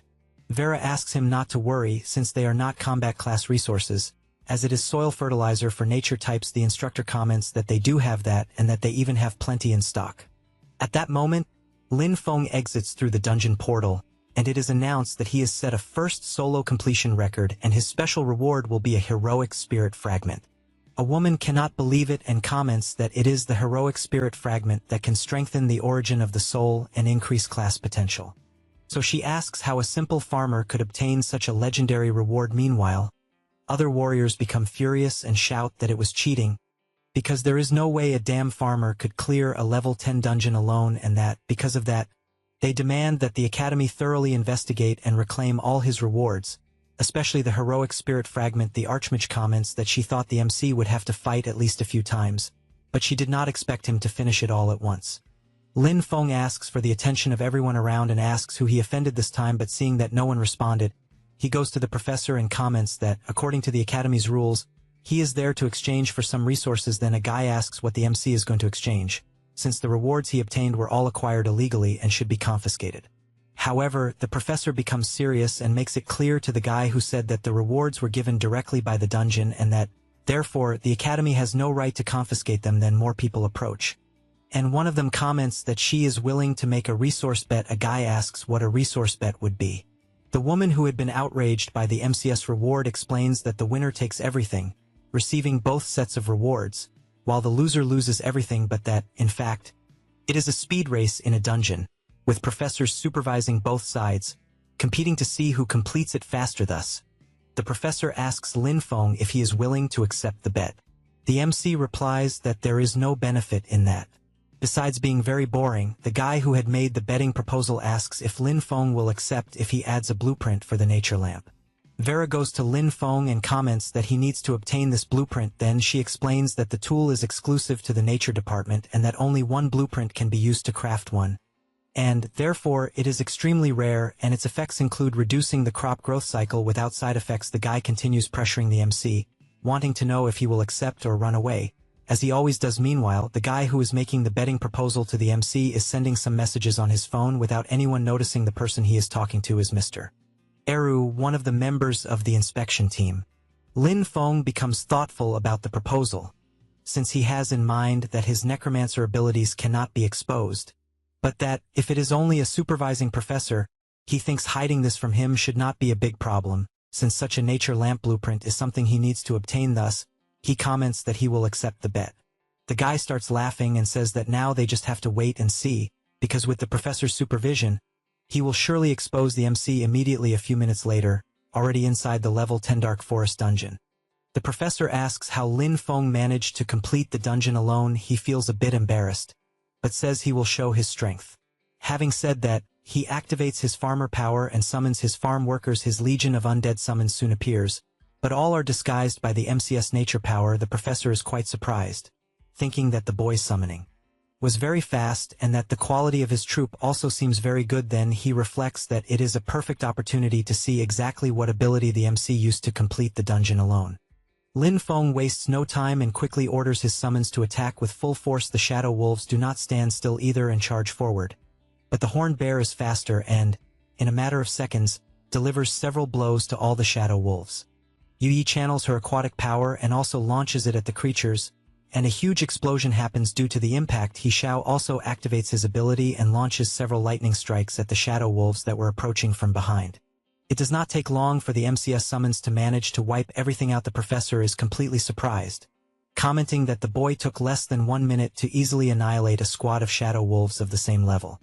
Then he observes Lin Feng closely and wonders if this monstrous power of the boy is due to him having a special class. At that moment, the MC calls the professor and comments that, now that he has eliminated the shadow wolf squad, he will go straight to the boss room and eliminate it. And as soon as he arrives at the boss room, it appears and immediately charges at the MC with everything. Lin Feng asks the horned bear to raise its shield in advance and for all the others to follow behind, but emphasizes that if any shadow wolf dares to try to flank them, they are to attack with full force. Having said that, the horned bear blocks the boss attack. He Xiao quickly moves in front of the creature, prepares to attack, and lands a precise punch on the boss, sending it flying. The professor is completely shocked, thinking about the enormous war potential of the MC and that a person like this must be reported to the director immediately. Lin Feng goes to the fallen boss body and dismisses his summons. Then he asks the professor supervising him if he has already proven his worth. He replies that without a doubt he has, but wants to know if he is not going to leave the dungeon. Lin Feng answers that the professor just needs to check and that, since the dungeon scenario he is in is beautiful, he wants to explore a bit more. The professor comments that he will leave first then, but warns that the dungeon will reset in half an hour after being completed and that, because of this, he should keep an eye on the clock. The MC runs to the fallen creature's body and thinks that before he could not turn it into his summon because the level was too high, so he wants to test it once more. Thus, he crouches down and activates his necromancer power and orders the boss to rise. This time, the MC manages to turn the boss into his summon, and a few minutes later, he leaves the Dark Forest dungeon. Some people comment that the farmer has come out and others say that they were booing him and that they even think it is better to leave. The professor who supervised the MC comments that, in the name of the extraordinary, Lin Feng has certainly proven his worth. Then, he hands the MC the rewards and compensation that belong to him. Lin Feng looks back and Vera wants to know where he is looking. The MC replies that after the professor went out to give his report, the guy who had made the bet realized he was wrong, dropped everything, and left. But upon looking at the rewards he obtained, he gets excited and thinks that now his crops will improve. And, while the MC is fantasizing, the professor goes to Vera and comments that he thinks she might need the recording of the MC fighting in the dungeon later. In Hiro's room at the Sunwheel Academy, he is furious. And, while throwing several punches at a punching bag with a photo of the MC stuck on it, he asks how a humble farmer like the MC dares to humiliate him again. And as soon as he sits down, he comments that he thinks strength will not work, and that the Academy's rules also cannot do anything against him, and therefore, he thinks he needs to use another method. Then he thinks that, at the moment, the MC is only showing off by using that small amount of nature magic and summons, so he asks the guy who made the bet with the MC to immediately send the letter he is giving to the front line to his uncle, the Duke. Having said that, he comments that the guy should tell his uncle that the mentors of the nature department on the battlefield must return to the academy as soon as possible. The guy is surprised and asks if, by any chance, Haru is planning to use the hands of the instructors of the nature department to suppress the MC. Haru replies that that is exactly it, because those old men value the purity and rules of nature magic above all else, and that, because of this, he thinks it is best that they deal with this Lin Feng, since he wants to see if he can still be so arrogant. Meanwhile, in Vera's room at the Extraordinary Academy, she is lying down watching the video of Lin Feng's fight in the level 10 Dark Forest dungeon. And after watching a bit, she thinks that he is simply a monster and that his understanding of the power of nature has already become instinctive. Thus, she concludes that she will write a letter to notify the grumpy elders of the nature department, asking them to return immediately from the front line. It does not take long for Vera to write the letter and send it, and she keeps thinking that if those old men do not return soon, the lifetime achievement rewards will fly away. After that, for several consecutive days, Lin Feng constantly entered dungeons and, because of that, he always broke his own record. Some people, upon seeing him coming out of the dungeon, want to know how he managed to complete it alone again and so quickly, and whether he is treating the Dark Forest dungeon as if it were his own home. Lin Feng goes to the professor and hands over the drops left by the boss, and comments that, once again, he wants to exchange them for fertilizer. The professor tells Lin Feng that his accumulated credits are enough to request a promotion, since he believes that remaining in the lower academy has little meaning for him. So he suggests that Lin Feng try to apply for a promotion to the upper academy. The MC is surprised to hear this, so he asks if what the professor suggested is really true. He replies that it is, and explains that the Extraordinary Academy is divided into upper and lower academies. The lower academy cultivates basic talents like his current Storm Academy, while the Sunwheel Academy is the meeting point of elites from all lower academies, known as the upper academy. Thus, the professor explains that upon entering the Sunwheel Academy, the rewards that the MC can exchange for, whether in quality or variety, are far superior to what the lower academy can offer, being the place where a genius like him should go. Lin Feng thinks about everything he heard, then says he understands and thanks the professor. Later, in the academy's mission hall, Lin Feng greets and says that he is there to apply for promotion to the Sunwheel Academy. The person in charge asks for his name, department, and proof of credits. As soon as the MC hands over what was requested, the person in charge sees that he currently has 30,135 credits. Some people nearby also see the number of credits Lin Feng has, and a guy comments that if he remembers correctly, this is the guy who farmed the Dark Forest tirelessly, and that he would really like to know how many times he had to farm the dungeon to get more than 30,000 credits at that moment. The person responsible for evaluating the credits tells the MC that his credits have been verified and hands him the promotion mission scroll, then emphasizes that after he completes the task and passes the evaluation, he will officially become a member of the Sunwheel Academy. Lin Feng asks if after his promotion, he will be able to exchange for gold quality supplies. The red-haired girl replies that yes, but since he is currently affiliated with the Storm Academy, he can only exchange credits for bronze and silver quality supplies. But after his promotion, he will be able to exchange for rare supplies from gold to platinum quality. Lin Feng says he understands and thanks her for the explanation. As he leaves, he wonders if he should go to the defensive line area outside the city to look for something he has in mind, since he knows the place is very close to the mansion and, therefore, thinks it should not be difficult. But before that, he needs to get something first. Later, Lin Feng goes to a certain place and hands over the nature lamp blueprint. An old man comments that although the blueprint is only silver, its effects are not inferior to those of gold items, and that, therefore, The MC should preserve it well and be extremely careful not to let it be contaminated by necrotic energy. Lin Feng says he understands and thanks the old man. Then, after going outside, he goes to a remote place and observes everything to see if there is no one nearby. Then, he places the nature lamp blueprint on the ground and thinks that although it is said that the lamp cannot be contaminated by necrotic energy, he does not know why, but he has a feeling in his heart that he wants to try doing the opposite. Thus, he channels a bit of his necromancer power into the lamp, and it quickly becomes something more sinister and releases a dark power. Lin Feng wonders if what just happened is a direct transformation from a nature type to an undead type. Then, he decides to test it, and upon picking up the lamp in his hand, he realizes that fortunately, by using nature type mana, he can transform the lamp back to its nature type. Otherwise, he thinks he really would not be able to use it later. Outside the city on Lin Feng's farm, he places the nature lamp outside and observes it. It does not take long for his crops to begin reacting. The MC reflects that the power of the nature lamp is truly terrifying, since even on its first use, it can make the crops grow so quickly.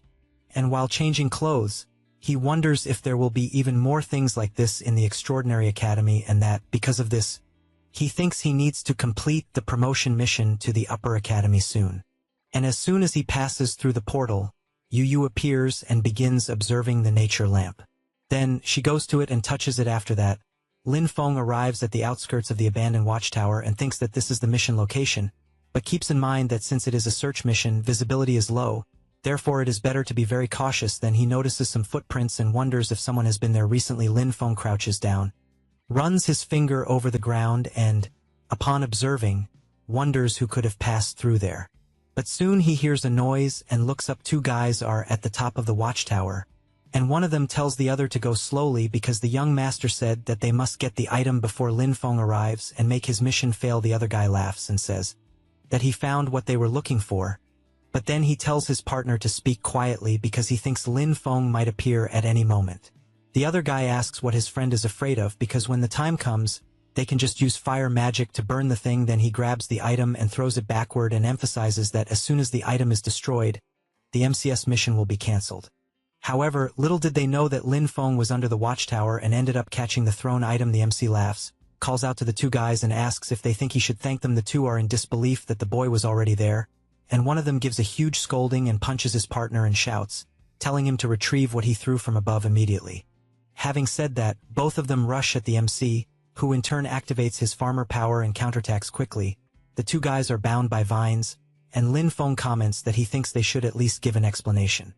After that, and later on the MCS farm, he is furious, thinking that he did not expect it to be that guy again because he fears that if this continues, he will be exposed sooner or later, and because of that, he thinks he needs to come up with a solution as quickly as possible.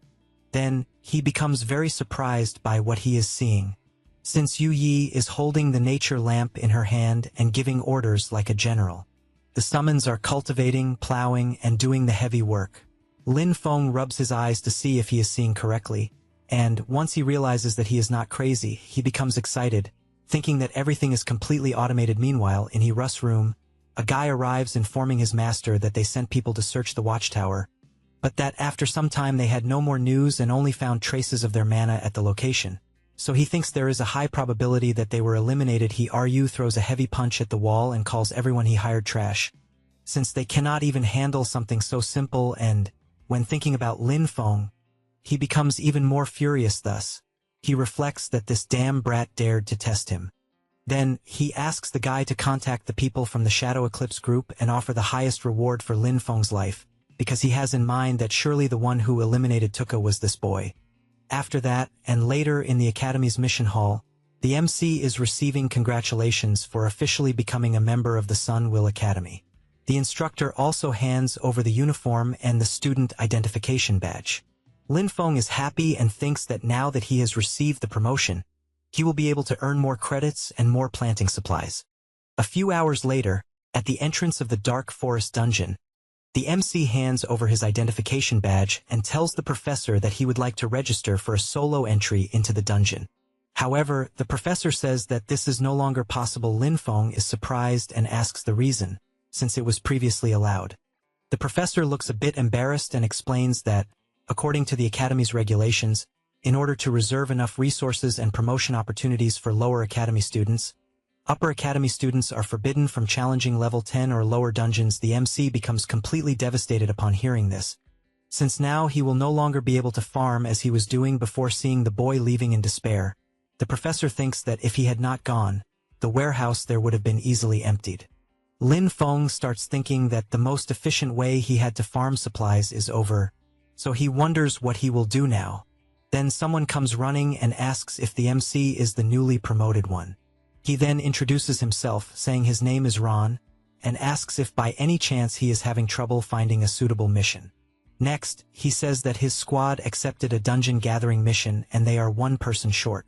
Therefore, Ron asks if the MC is interested in participating, since it is a good opportunity for him to get familiar with the difficulty of the upper academy dungeons. Lin Feng becomes intrigued, thinking that the guy appeared out of nowhere. However, he knows that he really needs credits to exchange for supplies, and also needs to understand the Sunwheel Academy's dungeons, and since it is just a gathering mission, he thinks it should not be a big problem. So, he tells Ron that he will accept participating in the mission. He calls the MC to go as the others are already waiting at the dungeon entrance. It does not take long, and they soon arrive at the mission location. Ron points ahead and introduces the people there. The cold-faced girl is called Yubei, and beside her, the reserved guy is Carter.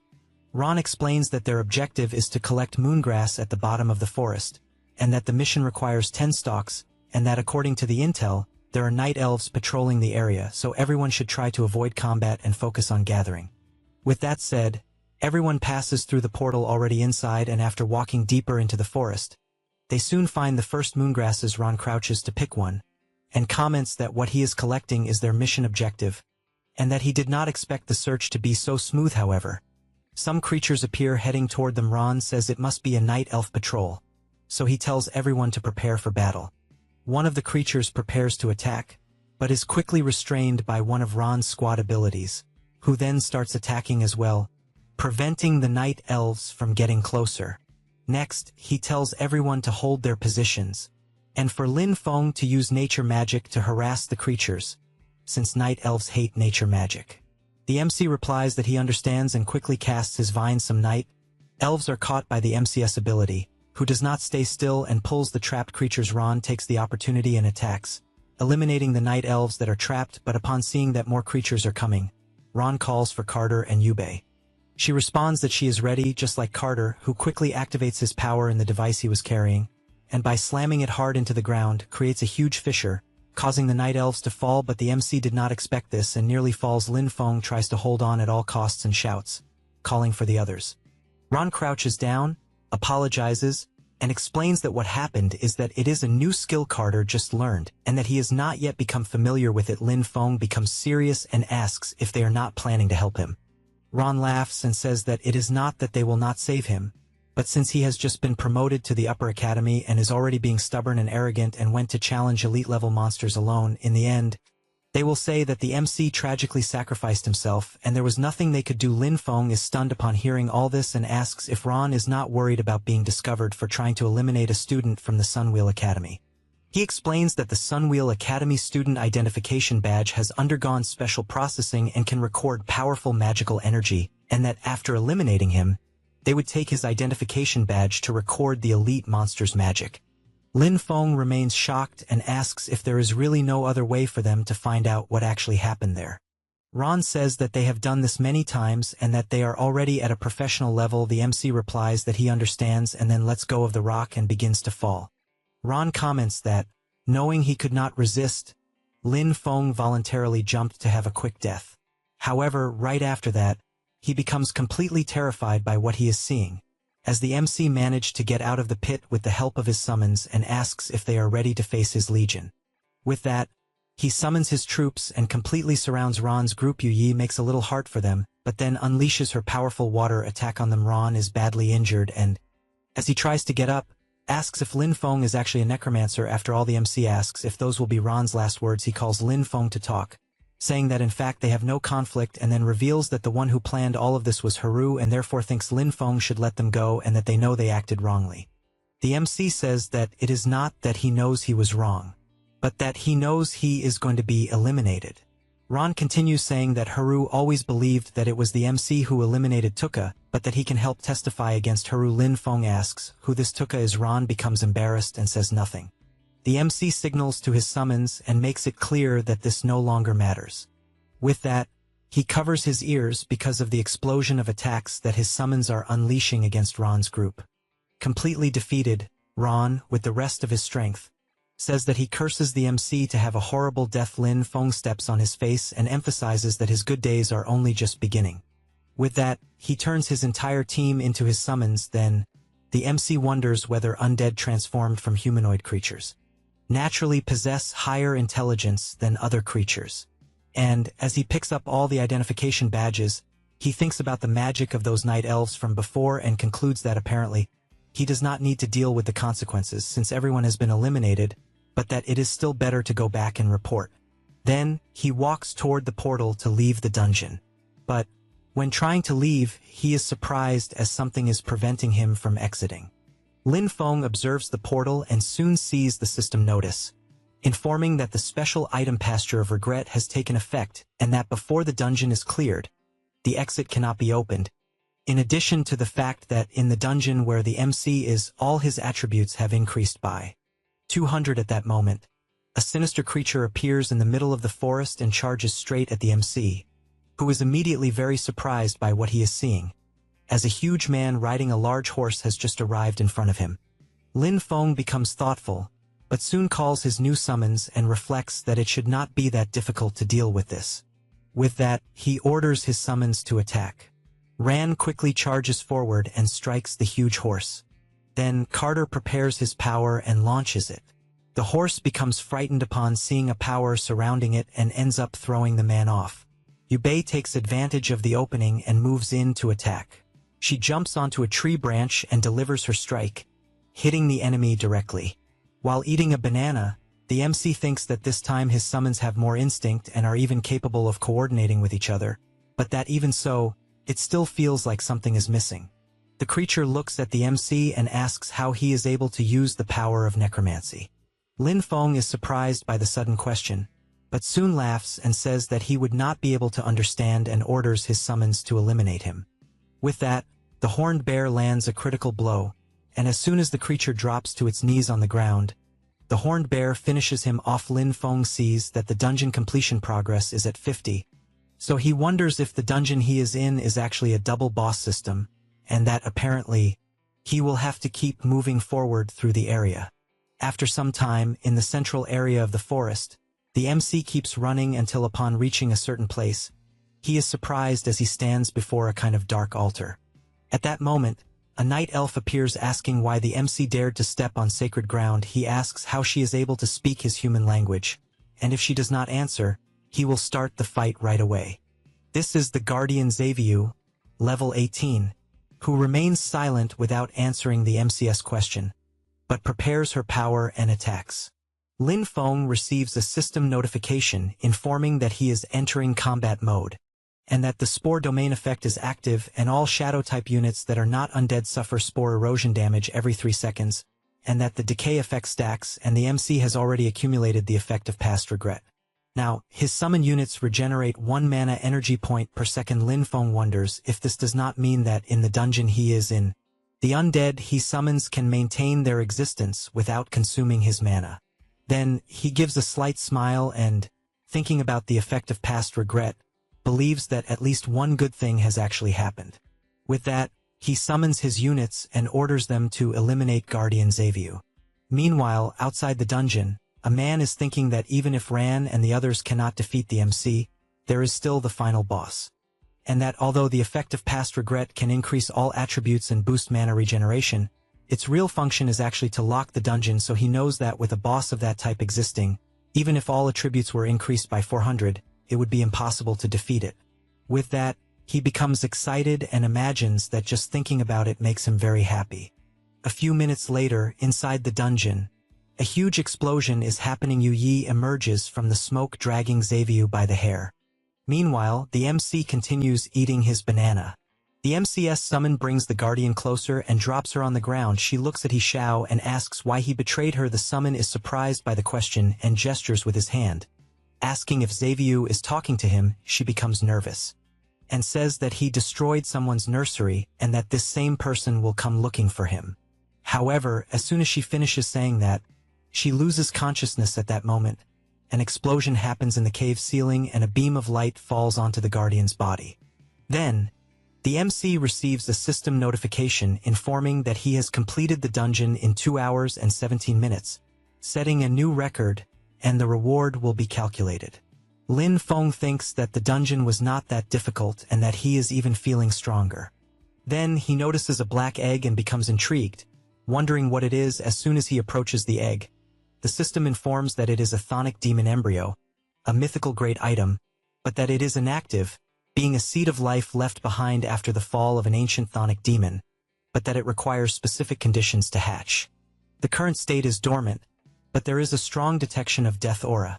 Possessing an affinity of 30, Lin Feng carefully observes the egg while wondering what exactly it is.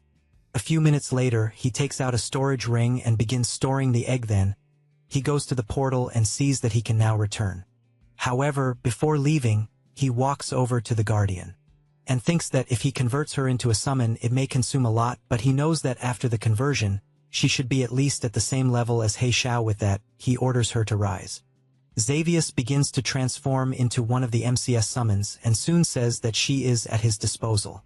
Lin Feng is surprised that his newest summon can speak his language, so he decides to ask if she can really talk. She replies that she is the executioner of death. The MC says that he knows what she is, but what he wants to know is whether she can speak. Xavier keeps repeating the same thing and makes the MC nervous, who soon tells her to forget it and stop talking. After that, he leaves the dungeon. The guy who was outside hoping for Lin Feng to be eliminated is completely shocked to see him coming out unharmed from the dungeon. The people around comment that they know the dungeon is a place where even a squad of 5 people would usually be defeated. Then one of them calls the MC and asks if he came out alone and where Ron, Carter, and Yubei are. Lin Feng shows their identification badges and says that they faced a massive attack of night elves while collecting moongrass and that, unfortunately, they got separated. Then, he pretends to cry and emphasizes that he barely managed to escape and accidentally triggered the boss fight, narrowly escaping death to defeat it and get out, but that he fears the other 3 were eliminated. The man takes the identification badges and, upon observing them, comments that it is indeed the magical power of the night elves. Meanwhile, the other guy who was outside the dungeon hoping something would go wrong for the MC becomes nervous upon hearing all of this. The instructor asks whether Lin Feng encountered any unexpected situation after entering the dungeon. He says that after entering, he acquired an effect called past regret. The instructor asks if the MC has made any enemies recently. Meanwhile, the guy who was outside the dungeon, from afar, thinks that what happened is impossible because he knows there is no way Lin Feng could have cleared a dungeon of that level alone. The MC looks to the side as he notices he is being watched and sees a strange guy among the others, who, in turn, is surprised to realize that the MC is looking at him. Lin Feng smiles and says that, regarding the instructor's question about whether he made any enemies recently, he says that he has just been promoted to the Sun Will Academy. The instructor says he understands, but emphasizes that they will investigate the matter carefully and ensure justice for him. Lin Feng thanks him and says he will be counting on the instructor. And as soon as the instructor leaves, the guy outside the dungeon becomes frightened. As the MC summoned Guardian Xavier and ordered her to chase after him. A few hours later, already at the MCS farm, he is observing the egg and thinking that everything was fine outside the dungeon earlier. But after returning to the farm, the embryo suddenly became restless. Then, he wonders if the egg was actually placed in the dungeon intentionally by someone to be cared for. So, he decides to test something and applies a bit of his nature power, questioning whether the egg can be influenced by both of his magical powers simultaneously. He is then surprised to remember that, logically speaking, he knows that undead-type magic and nature magic cannot coexist. Thus, he becomes intrigued again, wanting to know why things are like this, since the egg apparently is like him, capable of allowing 2 types of magic to coexist within it. He then becomes sulky, thinking that he is a human, while the egg seems like something created by the demon clan at first glance. Then, he gets an idea, stores the egg in his storage ring, changes clothes, and thinks there is only one way to find out. Lin Feng goes to the academy director's office, and as soon as he enters, the director asks if he is not rested yet after leaving the dungeon earlier. The MC comments that it is difficult to explain what he has to say and thinks it is better for him to take a direct look. So, he shows the egg he obtained in the dungeon. The director takes a brief look and immediately asks where the MC found such a thing. Lin Feng says that he was inside the dark forest dungeon and that the egg dropped after he eliminated the final boss, but emphasizes that at first he thought it was just a normal drop item. The director comments that the egg is from a chthonic demon. Then he reveals that the demon clan managed to cross the barrier and enter the dungeon directly to cultivate these things. The MC becomes confused upon hearing about a chthonic demon and asks the director to be clearer. He explains that the chthonic demon is one of the units of the demon clan and that they use humans as food, and by feeding on humans they gain powerful strength, and some can even traverse space. With that said, he explains that there is the conventional Type 1, Type 4, and the Lord of the Blood Cave, and that these chthonic demons that gain the power to traverse space use dungeon mechanics to plant seeds or embryos, in addition to using battles, eliminations, and magical fluctuations of adventurers as nutrients to silently incubate. The director becomes serious and emphasizes that once the embryo matures, it will break through the dungeon and descend into reality. He then tries to touch the embryo, but is immediately repelled. He then comments that the embryo there must have just entered the growth phase and fears that if it had remained in the dungeon absorbing nutrients, it would have hatched in at most half a year, and after hatching it would become an extremely high-level chthonic demon, and if it caused chaos in the academy, the consequences would be unimaginable.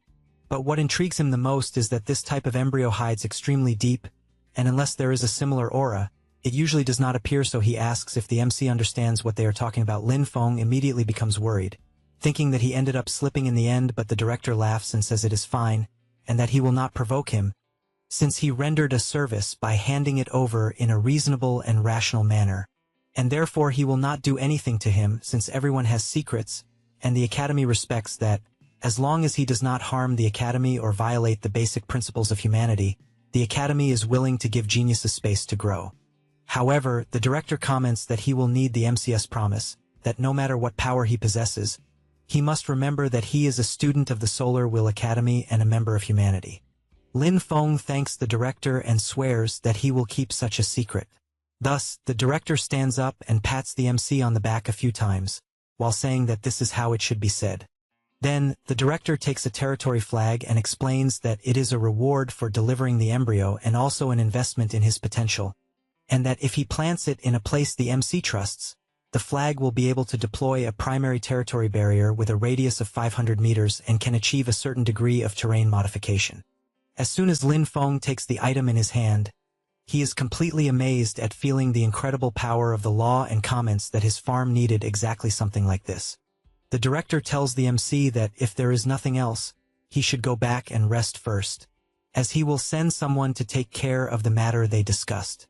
However, before Lin Feng leaves, the director says that there will be a freshman exchange meeting in the Academy auditorium in 3 days and that the MC can go meet some classmates, and also that a mentor from the nature department presented a very interesting topic before going to the front line for work, about plant cultivation and hybridization.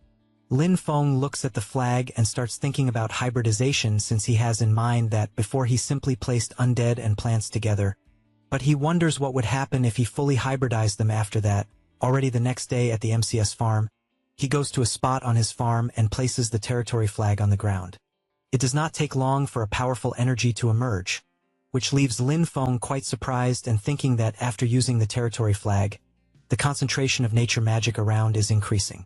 But when observing his summons, he notes that only they and the hybridization are really difficult to deal with. Then he senses something strange and, looking to the side, wonders if something happened where Xavius is. Meanwhile, in Hira's room, he is thinking that the people he hired were a bunch of trash since they could not even solve the problem of a brat who had just been promoted, but he soon becomes nervous and thinks that he cannot wait any longer. Since they also found clues related to the investigation at the Solar Will Academy, and he fears that if they discover that he eliminated Tuka, things could get out of control. Thus, he goes to a steel door and activates it to open. Haru starts going down the stairs and goes to a sinister altar with a bizarre demonic statue. Then, he takes a knife and makes a cut on his own hand, and as soon as he lets some of his blood fall onto the altar, the statue releases a dark power and comments that he had said before for Haru not to bother him if there was nothing else to do. Haru becomes timid but tells the great Gladiusa that his humble servant prays for guidance since that anomaly called Linfeng is destroying his master's seeding plan, so he wants to know how he should proceed. Gladiusa emphasizes that those who delusionally want to change fate will eventually be punished by him, and that he will send someone to resolve the problem. Haru thanks his master but asks him to do it quickly, otherwise he fears the worst. Gladiusa becomes angry, attacks Haru, and makes it clear that he is not to make requests. Haru is hit directly and thrown back violently. After the connection with his master is cut, Haru, completely injured, becomes angry, thinking that everything that is happening is Linfeng's fault, but he does not realize that Xavius is spying on him from within his own shadow. Later, at the freshman exchange meeting in the Academy auditorium, the MC is bored and thinking that he should not have listened to the director's nonsense. Then, he wonders if the time he is wasting there would not be better spent researching hybridization at the farm. Until, when he grabs something to eat and tries it, he thinks that, in the end, something good might come from this meeting. At that moment, a guy approaches the MC wanting to know if he is the student Linfeng. The MC, while eating, nods and answers yes. The blonde guy comments that he heard Linfeng cleared the dark forest dungeon alone, so he wants to know if he can ask for advice. The MC thinks that the guy in front of him is quite strange, because he knows that clearly everyone around would avoid him. But even so, he deliberately came to talk, so he apologizes and, pretending to be sad and crying, says that he really does not want to talk about these matters because 3 allies were eliminated in the dungeon. The blonde asks Linfeng not to be sad and says he is sorry for bringing up his sad past, but that he will ask again later. However, he becomes intrigued, wondering if the MC is really the person that Master Gladiusa asked to eliminate, since he thinks he does not seem like much. Seeing the guy leave, Linfeng becomes intrigued by this sudden interaction. Later, in Hira's room, he is thinking that Iron Lion Duke, the mentor of the nature department, and Gladiusa have already been notified, but he wonders why he still feels his heart uneasy about something. At that moment, a dark energy appears, saying that Haru feeling uneasy is correct. He turns to see who it is and sees Linfeng and Xavius. The MC approaches, showing one finger, and asks what number Haru is seeing. He answers that it is the number 1. Thus, Linfeng grabs Haru and prepares to throw his punch, while saying that he is right. With that said, he lands a punch right in the middle of Hira's face and makes it clear that he had been tolerating him for a long time. Haru is violently thrown against the wall. He tries to get up, but first wants to know how the MC managed to get in. Linfeng becomes serious, tells Haru to shut up, and asks if the events that happened in the Dark Forest dungeon were his doing. Haru starts trembling with anger, calls at the MC a bastard, and says he cannot believe that he dared to punch his face. And as soon as he stands up, he begins to release a strange dark energy. Then he activates his forbidden technique of the demon clan, flesh sacrifice, and transforms into a huge creature with tremendous power. Linfeng, seeing that Haru used a forbidden technique of the demon clan, wants to know if he is some kind of demon spy. Haru laughs and makes it clear that he has always been a faithful devotee of Gladiusa. The MC becomes intrigued and comments that, in the end, Haru serves the 7th Demon King. He becomes nervous and immediately wants to know how the MC dares to pronounce his master's name directly. Thus, Haru charges forward, but Xavius steps in front and blocks the attack. Haru tries to break Xavius' defense, but ends up getting injured in the process, and Kanachi comments that his power has strong corrosiveness. Meanwhile, the MC is thinking that originally he only wanted to probe Haru, but now things have become complicated. Xavius prepares her scythe to attack, but Haru starts shouting, saying that he was worried about how he would deal with the MC and did not expect him to show up at his door. Linfeng channels some of his power into his hand and thinks that at the moment, the only way is to take advantage of Hira's distraction and eliminate him quickly. Then, he makes a movement with his other hand and the rest of his summons appear. Haru comments that Linfeng in the end is quite troublesome since he possesses undead magic. Thus, he thinks of Tuka and reflects that his sacrifice was not in vain, as they truly caught a genius of the human race. He Shao cannot hold back and lands a direct hit on Haru. Linfeng wants to know if Haru was the one who eliminated Tuka.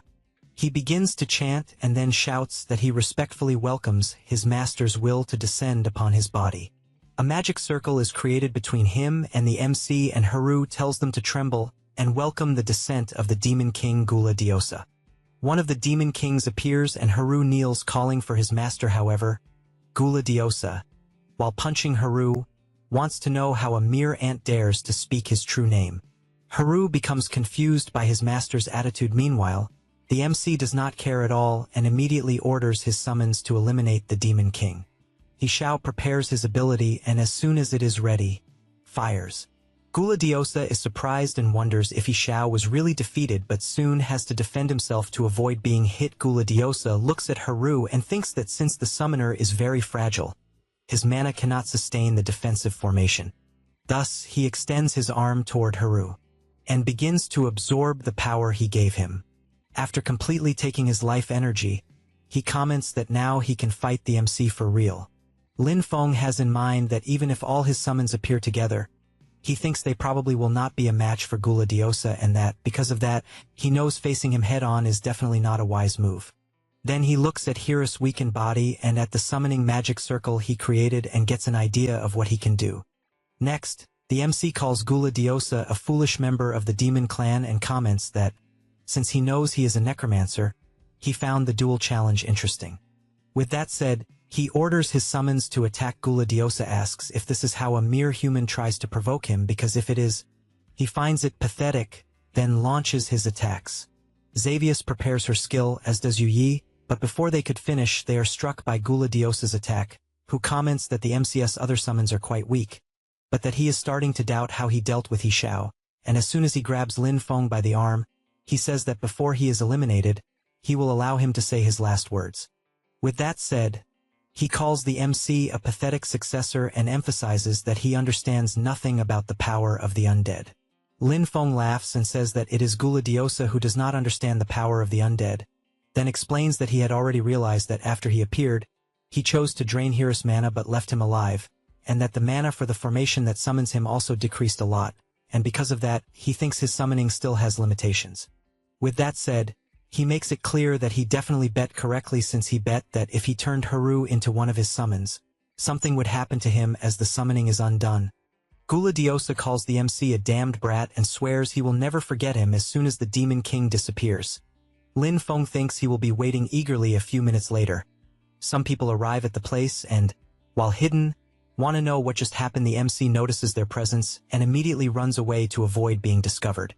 After dawn, Lin Feng arrives at his farm and thinks that his mana is almost completely empty, and he knows that if he had not been right in his bet, he would be finished at that moment. A strange energy begins to emerge behind the MC. He turns to see what is happening, and a guy jumps out of a rift he created. Then he says that he was happily eliminating targets on another mission but was suddenly interrupted by his lord, and that because of that, he is very unhappy. With that said, he takes his sword and, as he draws it, tells the MC to stay still so he can eliminate him calmly. Lin Feng asks for all his summons to appear but ends up surprised to see that his mana has run out. So he thinks he is in a very bad situation since he cannot summon anything. The blonde takes advantage of the opportunity and charges at the MC. Lin Feng jumps back to dodge the attack and thinks that he knows the bone lamp now has an amplifying effect on the undead, so he concludes that as long as he can get the lamp, he might be able to turn the situation around. However, he barely has time to think before he has to dodge another attack. At that moment, the strange power from before awakens again and tells the MC to move back, but the fight continues, and Lin Feng has to dodge yet another attack to avoid being hit. As soon as he gains some distance, something emerges from the ground and startles the blonde, who tries to understand what is happening. A kind of plant lunges at him and attacks, and although he manages to dodge at the last second, he is soon caught by the leg, and the MC does not notice this strange power appearing behind his back and is also quickly startled when he is grabbed. The plant begins to rise even more from the ground, but the blonde is not intimidated and comments that all of this is just a cheap trick.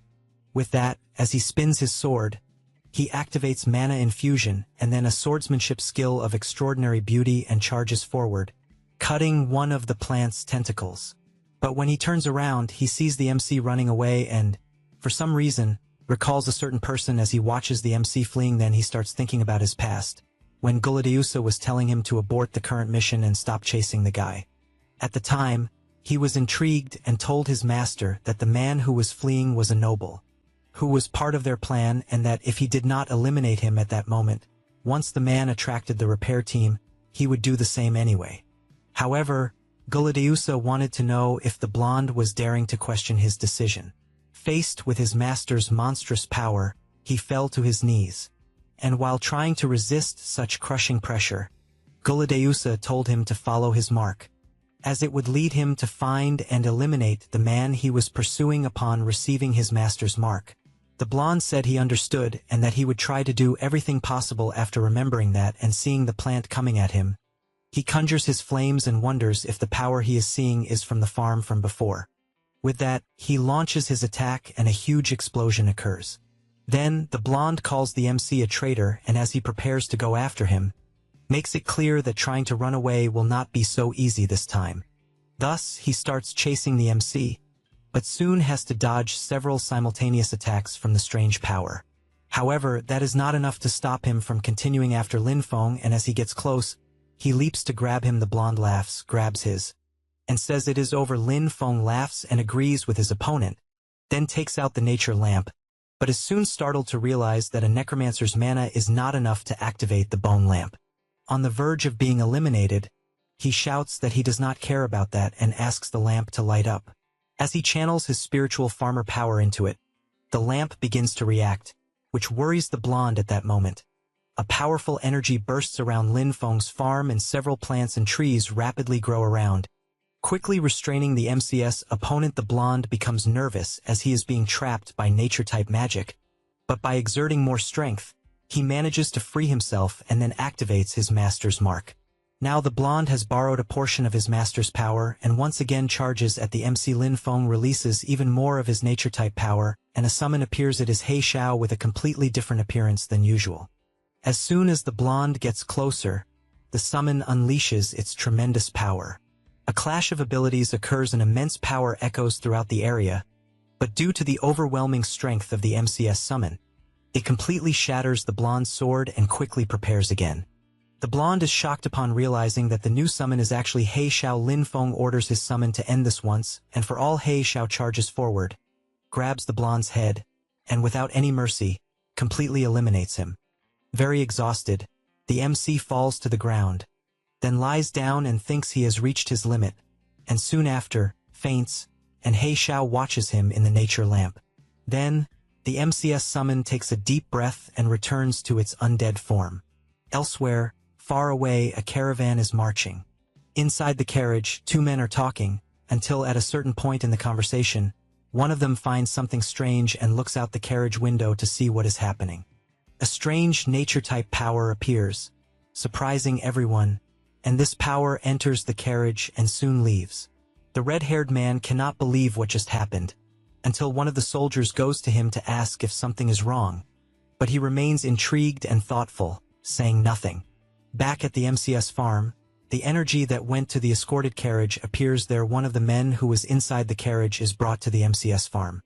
The old man looks around and senses a powerful pure nature magic. One man comments that it is hard to imagine such power was hidden in a place like this. Another emphasizes that if he could have such pure nature magic, he would even accept being appointed as the dean of the nature department. Then another man comments that, judging by the surroundings, it seems there was a with the demon clan. The old man approaches the MC and sees the nature lamp beside him. He then becomes serious and says it makes sense now, since what they are seeing around them is a reaction caused by the forced activation of the nature lamp.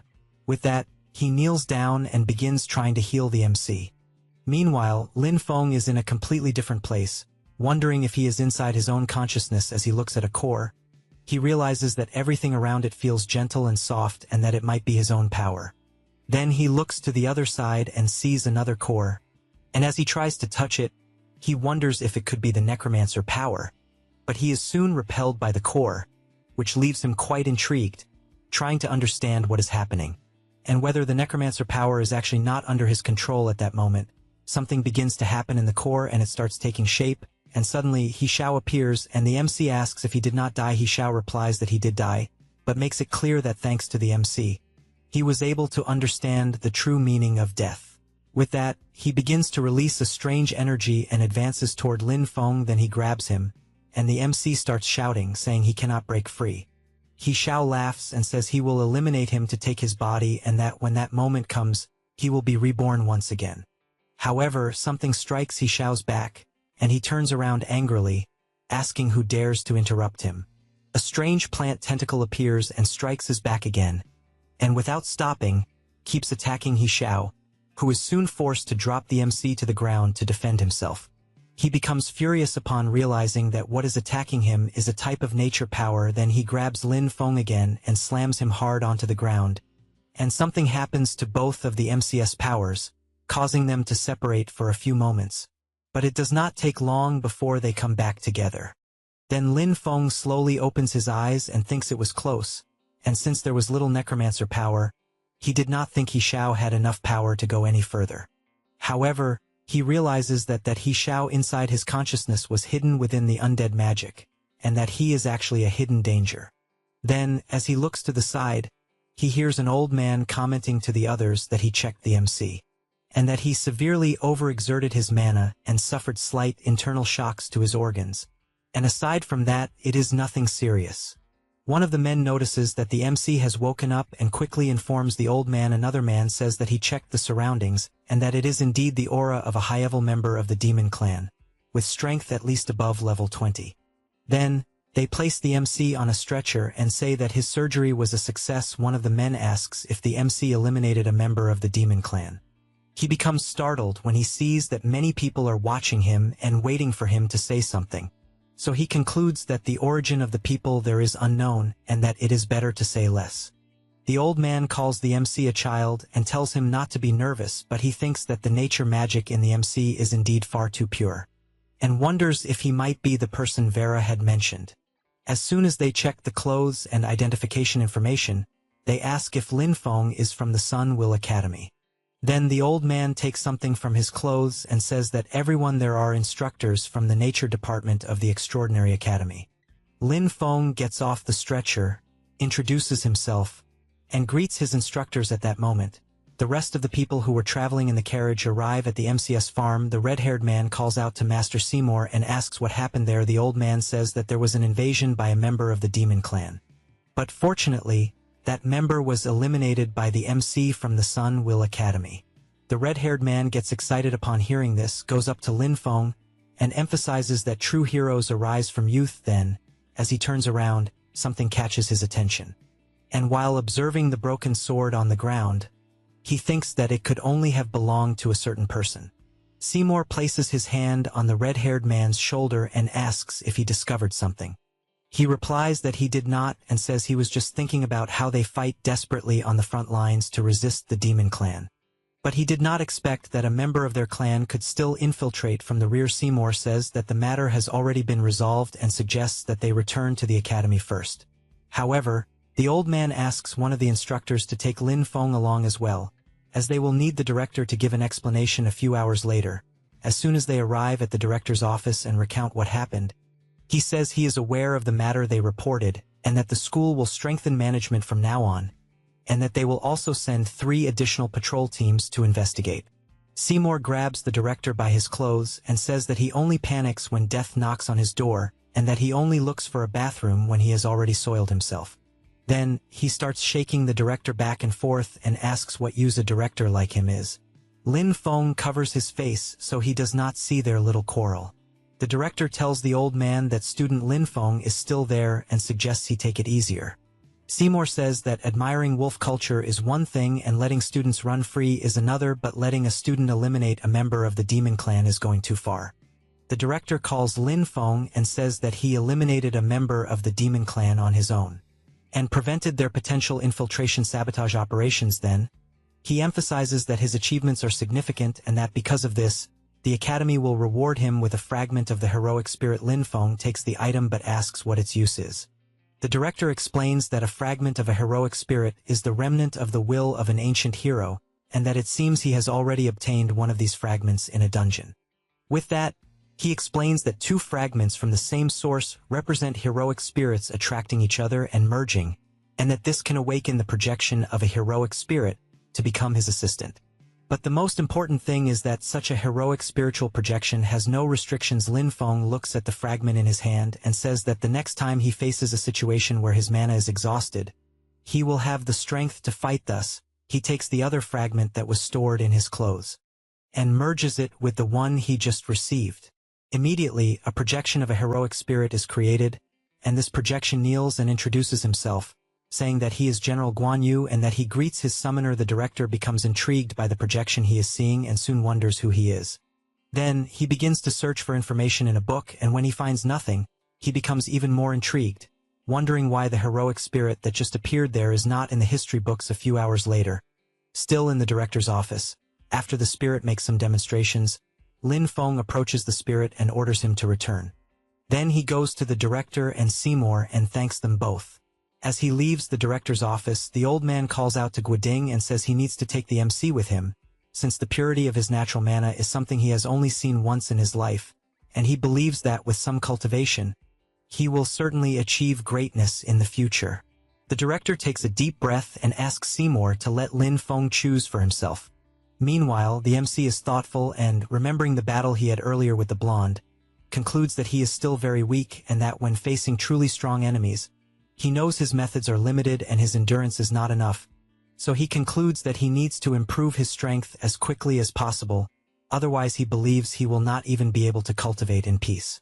Then he remembers that the mission hall has several rewards that are skill scrolls and soon goes there and thinks that the mission rewards are divided into 4 levels, A, B, C, and D, and that for his current self, he knows that the rewards of rank C and D missions are too low.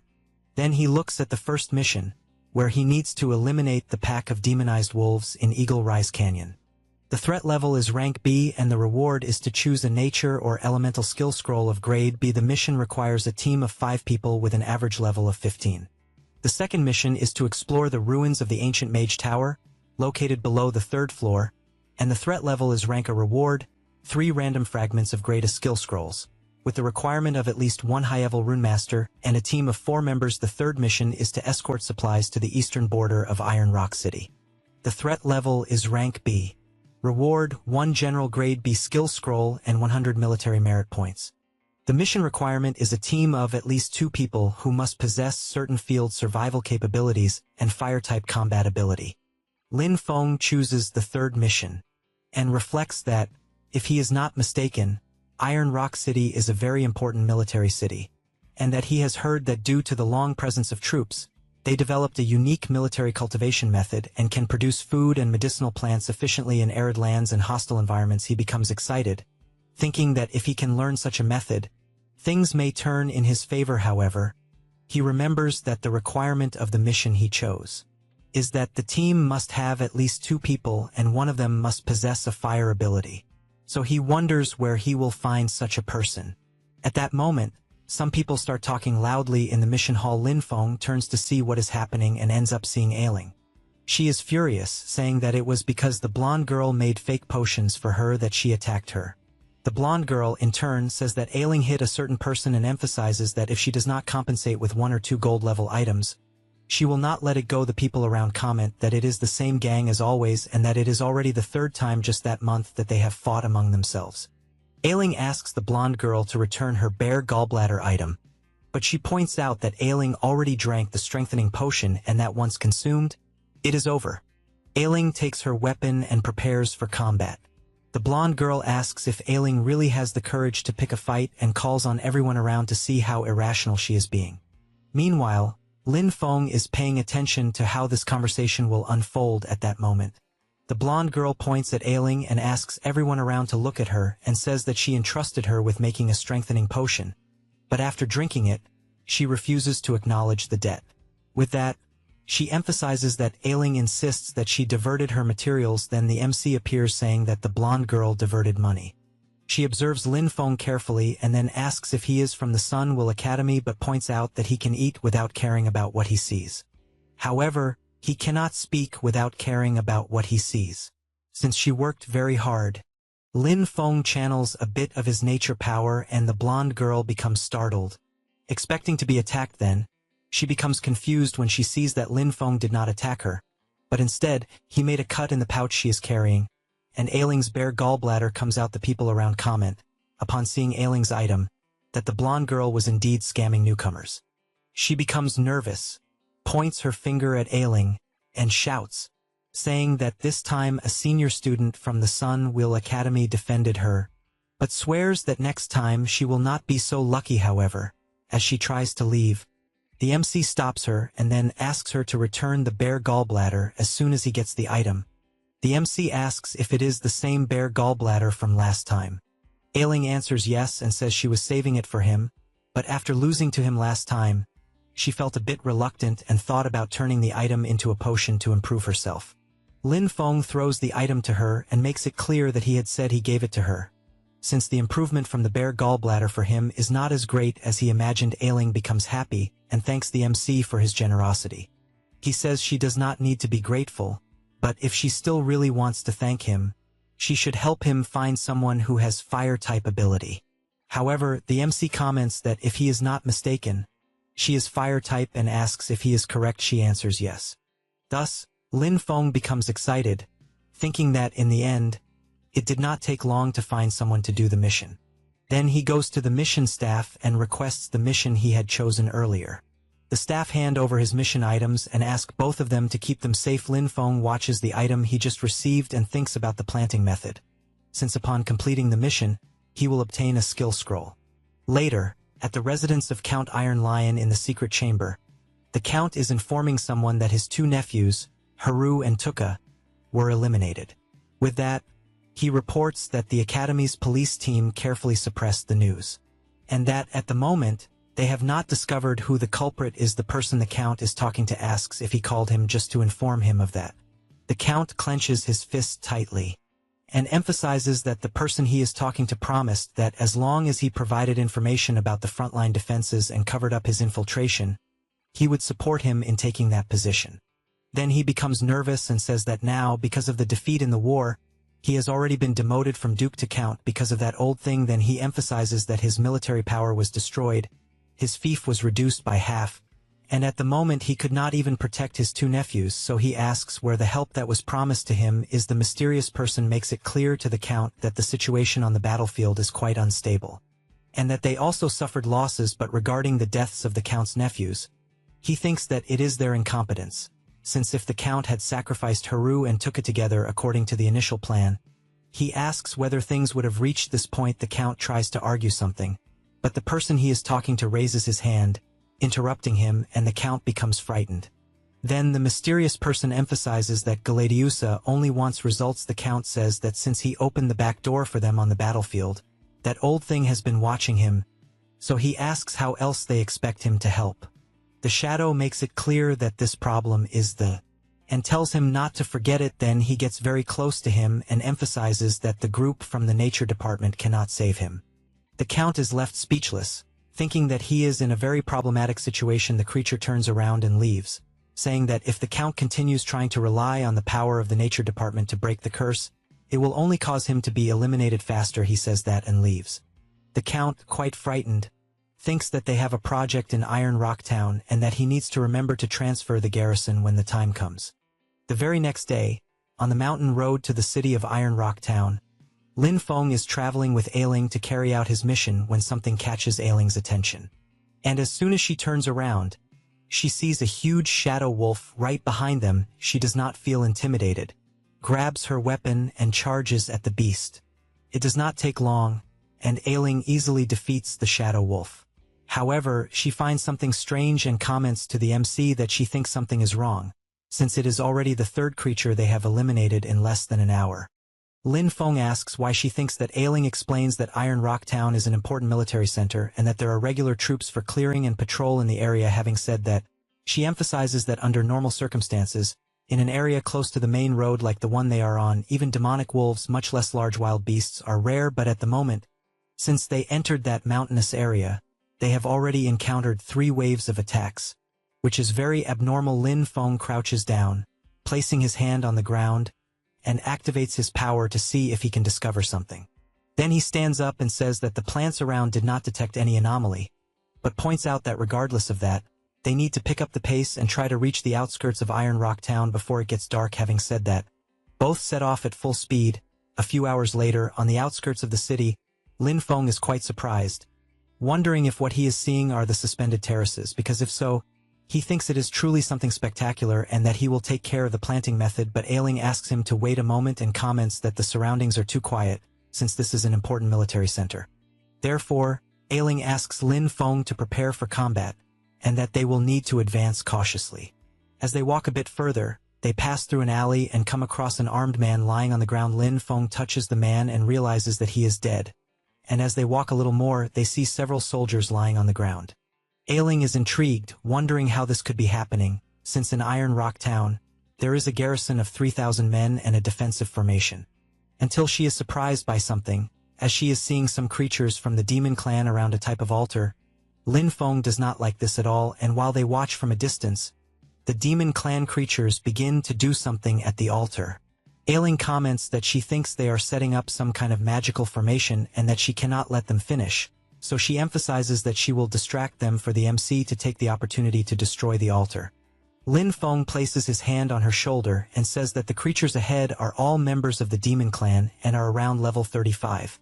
So he asks how she plans to distract them. Ailing becomes thoughtful about it, until the MC turns upon noticing some attacks coming from behind. He quickly pulls Ailing so they are not hit, and as they take shelter in a corner, the creature's attacks collide with the ground and a huge explosion occurs. Then more members of the demon clan appear and shout that there are humans there and that they must eliminate them. One of the creatures kneels and launches several attacks. Lin Feng grabs Ailing by the arm and immediately runs with her so they are not hit by the attacks, until Ailing becomes quite frightened when she sees an attack approaching them. Lin Feng looks back, releases her and steps in front of the attack, blocking it with his power, then asks Ailing if she is okay. She is impressed by his courage, but soon they are attacked and thrown away. The members of the demon clan approach them. Ailing grabs her weapon and channels her flames into it, but becomes intrigued when she sees that her power has disappeared. Lin Feng observes his power as well, and comments that apparently the mana there cannot be channeled, and fears that the formation they saw earlier probably has a mana sealing effect, and upon taking the fragment of the heroic spirit, he realizes that he is also unable to perform summons of that type at that moment. One of the demon clan members asks if the MC likes their anti-magic formation, since only demonic energy can be used there. Having said that, they begin to move even closer to Ailing and Lin Feng. The MC reflects that, strictly speaking, he knows that undead magic does not belong to the conventional magic system, but even so, the evil is there. However, if he uses his undead magic, he thinks he will definitely be exposed, and that, because of that, the only option left is to flee, until Ailing calls out to the MC and says that she will hold back as many demon clan creatures as possible, and that he should take the chance to escape and head east to Changfeng Fortress to ask for help. Lin Feng asks if she is really willing to sacrifice herself. Ailing clenches her fist tightly and replies that someone needs to return and report what is happening there in Iron Rock Town. Besides that she lost to him in the last battle and, because of that, cannot let him look down on her again. Having said that, she grabs her weapons and shouts for the MC to go quickly. He watches her for a moment and then goes behind her and strikes a blow to the back of her neck. This way she begins to lose consciousness and ends up fainting. The demon clan members ask if the MC had the courage to betray his own teammate just to have a chance to save his own life. Lin Feng places Ailing on the ground in a safe spot and explains that with what he did, he will not need to worry about her seeing him act. Having said that, he looks at the creatures and laughs. One of the demon clan members comments that elimination is very close, so he asks why he is still smiling. Lin Feng goes to his bag and takes out the Lamp of Nature. The demon clan creatures ask how the MC dares to use the Lamp of Nature in front of them. Then they launch several attacks that rush straight toward Lin Feng, but when he uses the power of the lamp, the energy of nature completely repels the attacks. Then, the Lamp of Nature begins to react differently and ends up transforming into the Bone Lamp. Lin Feng laughs and soon summons the executioner Xavius. The demon clan members launch more attacks. However, Xavius easily dissipates all of them. One of the creatures asks what is happening. Since the attacks with undead energy were completely dissipated, the MC makes it clear that the hunt has begun. Having said that, he calls the rest of his summons into battle, and the demon clan members group together for the confrontation. Xavius wastes no time and launches an attack with his scythe, eliminating one of the creatures very easily. However, a type of mage from the demon clan members appears and comments that he did not expect there to be a summoner who would not be affected by the anti-magic field. Then, while transforming, he points out that summoners themselves are not strong and that if those summons try to resist, he will personally finish off the summoner. Having said that, he activates his power and summons some warriors who immediately rush to attack, and a battle between summons begins. The mage laughs and emphasizes that he knows summoners are truly troublesome. But as long as he eliminates him, the summons will naturally disperse. Therefore, he calls the MC a stupid human and charges forward, saying that they are just giving him power for free. Lin Feng becomes concerned, since he sees the creature in front of him using the Demon Clan combat skill, the soul-shattering fist. The MC blows on his fist, then clenches it tightly and activates the skill of the invincible serious punch of the universe. And as soon as the blows collide, a powerful energy echoes through the area, and the MC tells the creature to withstand his blow that contains 20 years of energy, and a massive explosion occurs due to the impact. Meanwhile, the summons are fighting each other. Lin Feng looks back, and his summons immediately stop fighting and wait for his command. The mage whom the MC was fighting stands up and, observing Lin Feng carefully, asks who he is. However, the MC asks why the Demon Clan is attacking Iron Rock Town. The mage calls Lin Feng a human insect and asks how he dares to interrogate him, because when Lord Guladaza descends, all of them will become food. The MC becomes serious, thinking that once again, Guladaza is involved, so he turns around and signals to Xavius she doesn't understand what he means. Lin Feng comments that she always says she is excellent at interrogations, so he wants to know if she can handle it. She replies that yes, and that it would be an honor. The MC explains that he wants to know their entire plan, the location of their accomplices, and all the details. Xavius says she understands, prepares her massive scythe and activates her power, which heads toward the Demon Clan mage, who is quickly completely enveloped by Xavius' ability and taken into her dimension. After that, Lin Feng goes to Eiling to see if she is okay, and once he sees that everything is normal, he turns and goes to the altar where the Demon Clan members were gathered. Lin Feng carefully observes the core of power and reflects that, apparently, the natural mana in the surrounding space has been completely repelled. Then he wonders if it might be an anti-magic field, so he decides to test it and soon brings his hand close to the core. A dark energy begins to react, and the MC becomes intrigued, wondering if it isn't possible to approach this using only physical force. Then he turns, calling one of his summons. Ron goes to his master, and the MC asks him to try to break the anti-magic field core. Ron channels his power, prepares his punch, and strikes the core directly, breaking it into several pieces. At that moment, a strange dark energy begins to react around the fragments of the core, and the anti-magic barrier that surrounded the city of Iron Rock is undone. Lin Feng looks to the side and comments that apparently there is no life aura, but thinks he should go back and check first who needs help. So, he goes to Eiling and thinks that, aside from some minor internal injuries and previous superficial cuts, she is basically fine. Then Xavius appears with a look of pity. Lin Feng takes a deep breath and calls Xavius, but before asking anything of his summon, he is quite surprised, as something inside his clothes is shining brightly, and when he takes the book he was keeping, he realizes that the strong glow is coming from it, and suddenly, the pages begin to move on their own, and the MC becomes intrigued by what is happening. At that moment, a strange magic circle is created, and a pure energy comes out of the book, which makes the MC even more suspicious, thinking that the book he was keeping suddenly activated on its own. Then he concludes that, after the surrounding mana recovered, the book activated automatically. Lin Feng decides to store the book in his bag, and, upon hearing a noise, thinks it must be coming from the direction of the Demon Clan's battlefield. So, he decides to go there to see what is happening. It doesn't take long for him to arrive, and he is already faced with a chaotic scene. Then he sees a stone in front of him and notices some information on it. After that, he hears several laughs around him. Lin Feng becomes thoughtful, puts on an overcoat, and thinks there are still people there. At that moment, one of the Demon Clan members chases a woman and a little girl. Then the child trips over a stone and falls to the ground. Her mother pulls out a knife to try protect her. Then, she tells her daughter to run immediately, but ends up being killed. The little girl starts crying upon seeing what happened to her mother. The creature prepares to attack the child as well, but the MC appears, blocking the creature's sword. Then, he summons He Xiao, who quickly eliminates the creature and heads toward the center of the battle. Lin Feng asks the little girl if she is okay. She points to the middle of the battle and says that there are still many people there who need to be saved. The MC places his hand on the little girl's head, smiles, and says that he will save them immediately. With that, he disappears. Meanwhile, in the central square, A commander of the demon clan is holding several people hostage and demanding that they hand over an object, saying that if they do what he asks, he will give them a chance to serve his master. A human warrior is among the hostages but remains quiet, waiting for a chance to act. Then one of the demon clan creatures appears, informing that there is a person in a black cloak invading with a group of undead.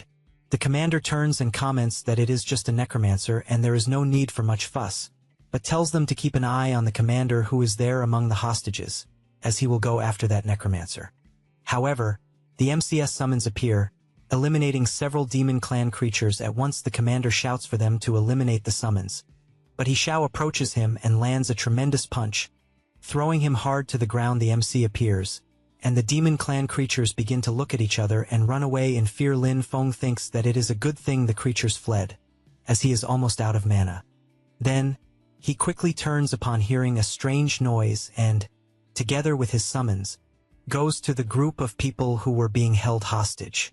One of the commanders grabs his sword and asks if, by any chance, the MC is a necromancer. Lin Feng thinks that although he is a necromancer, if he answers out loud, it will only make people more afraid. So, he comments that if he says he is not, he wants to know if the commander will believe him.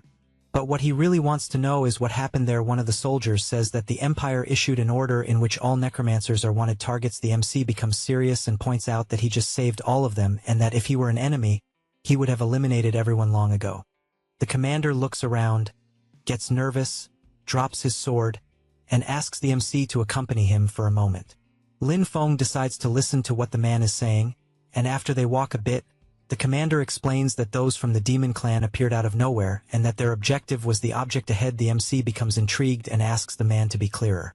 The commander explains that the object they are seeing is an anti-demon divine artifact specially forged by their tactical squad, and while he is about to open the device, he says that the MC will see, but he becomes very startled, commenting that it was clearly there and that there is no way it could have disappeared. Lin Feng crouches down to observe and soon comments that there is no illusion or magic and that, in fact, the object was taken. Then, he senses something strange and shouts for them to wait, and something begins to come out of the bodies of the fallen warriors. The other warriors become frightened, asking what is happening. Then the ground begins to shake and an energy rises to the sky toward a magic circle. The tremor becomes even stronger, causing the commander of the warriors to fall to the ground. After that, a sinister dark energy begins to form in front of the MC, who comments that he is feeling a terrifying pressure and that he thinks not even the undead can withstand it, and soon asks what kind of existence is causing all of this. One of the warriors says that he has seen this type of summoning ritual on the battlefield once and that, because of that, he thinks it can only be Gladiusa and that he is about to descend. At that moment, something begins to come out of the portal and, as soon as it fully emerges, it comments that, apparently, one piece is still missing and wonders if its power is also incomplete but thinks it is still enough to fully project its power. Lin Feng becomes alert. Watching carefully, the strange creature that has just appeared looks to the side and sees and can the MC standing there observing it. Then it laughs and comments that, so, it is the MC who is there. Lin Feng becomes confused, wondering if the creature knows him. Then the being releases a bit of its power and, laughing, calls the MC a cursed insect and says that it has been a long time. Then he asks how the MC dares to appear in front of him again. Lin Feng watches carefully until he realizes that the being who appeared is Gladiusa, one of the 7 demon kings. Gladiusa clenches his fist and then, while showing the middle finger to the MC, comments that last time he let him escape by accident, but this time he will use his most proud move to completely crush him. Having said that, he prepares his power and unleashes it around them. Both are surrounded by the Demon King's dimension. The soldiers around them are intrigued, trying to understand what the hell is happening, but they know that what they are seeing is Gladiusa's strongest ability, the Duel of Destiny. However, they wonder who he is fighting against, because from afar it even looks like it is just a boy. And they also know this should not be happening, since Gladiusa's destiny power takes a long time to accumulate with each use. Lin Feng asks where they are, since just moments ago he was in the central square. Gladiusa activates his power, and a system message appears informing that the Duel of Destiny is about to begin and that, during the challenge, both parties will have all their abilities restricted, being a challenge issued by Gladiusa to Lin Feng. The Demon King tells the MC to fear and tremble, as this is his proudest power, the disc that detaches destiny, and that the roulette will randomly select one of the MCS abilities as the subject of the duel, and the winner will claim all of the loser's destiny. Lin Feng becomes serious, trying to understand what is happening, but decides to ask Gladiusa to explain better. He tells the MC to stay calm, because no matter what is selected, he will crush him with absolute force. The roulette begins to spin, and the MC becomes anxious, thinking about Gladiusa's bizarre ability and questioning whether a human can fight against something like this. The roulette keeps spinning until it stops, and the system announces that the duel has been determined and that the ability to be used will be planting. Gladiusa starts laughing when he sees the duel's theme and emphasizes that, although he is not skilled at planting with the powerful physique of the demon clan, he believes it is more than enough to handle such inferior work. With that said, he points at the MC and comments that, as a summoner, he probably has never even touched a hoe. Lin Feng crouches and walks toward the Demon King, who immediately asks if he is trembling with fear. The MC removes his hood and says he is holding himself back from laughing too much. Then, he is informed that the duel arena will be generated into an open planting space, and a box is created with several seeds. Gladiusa comments that this will be very simple. So he grabs a handful of seeds and says he only needs to plant them and wait for them to grow. Besides that, he knows he can defeat the MC even with his eyes closed. Lin Feng picks up his tool and says it has been a long time since he felt so excited at the thought that someone wants to compete with him in agriculture. However, he ends up getting surprised as he sees Gladiusa using his power on the seeds and planting them rapidly. The MC becomes serious upon seeing the Demon King's carelessness and thinks that he is destined to lose. 2 hours later, the seeds that Gladiusa planted have already grown and turned into good corn. He watches what he has just done, then turns around and, boasting, comments that apparently he also has talent for planting. Then, something catches his attention. Lin Feng is commenting that a Demon King only managed to match his planting speed even with the body of an ordinary human, which surprises him a lot. But then he laughs and asks if that is all Lin Feng managed to do, because it seems like that is everything he was capable of. The MC crouches down and picks up what he has just planted.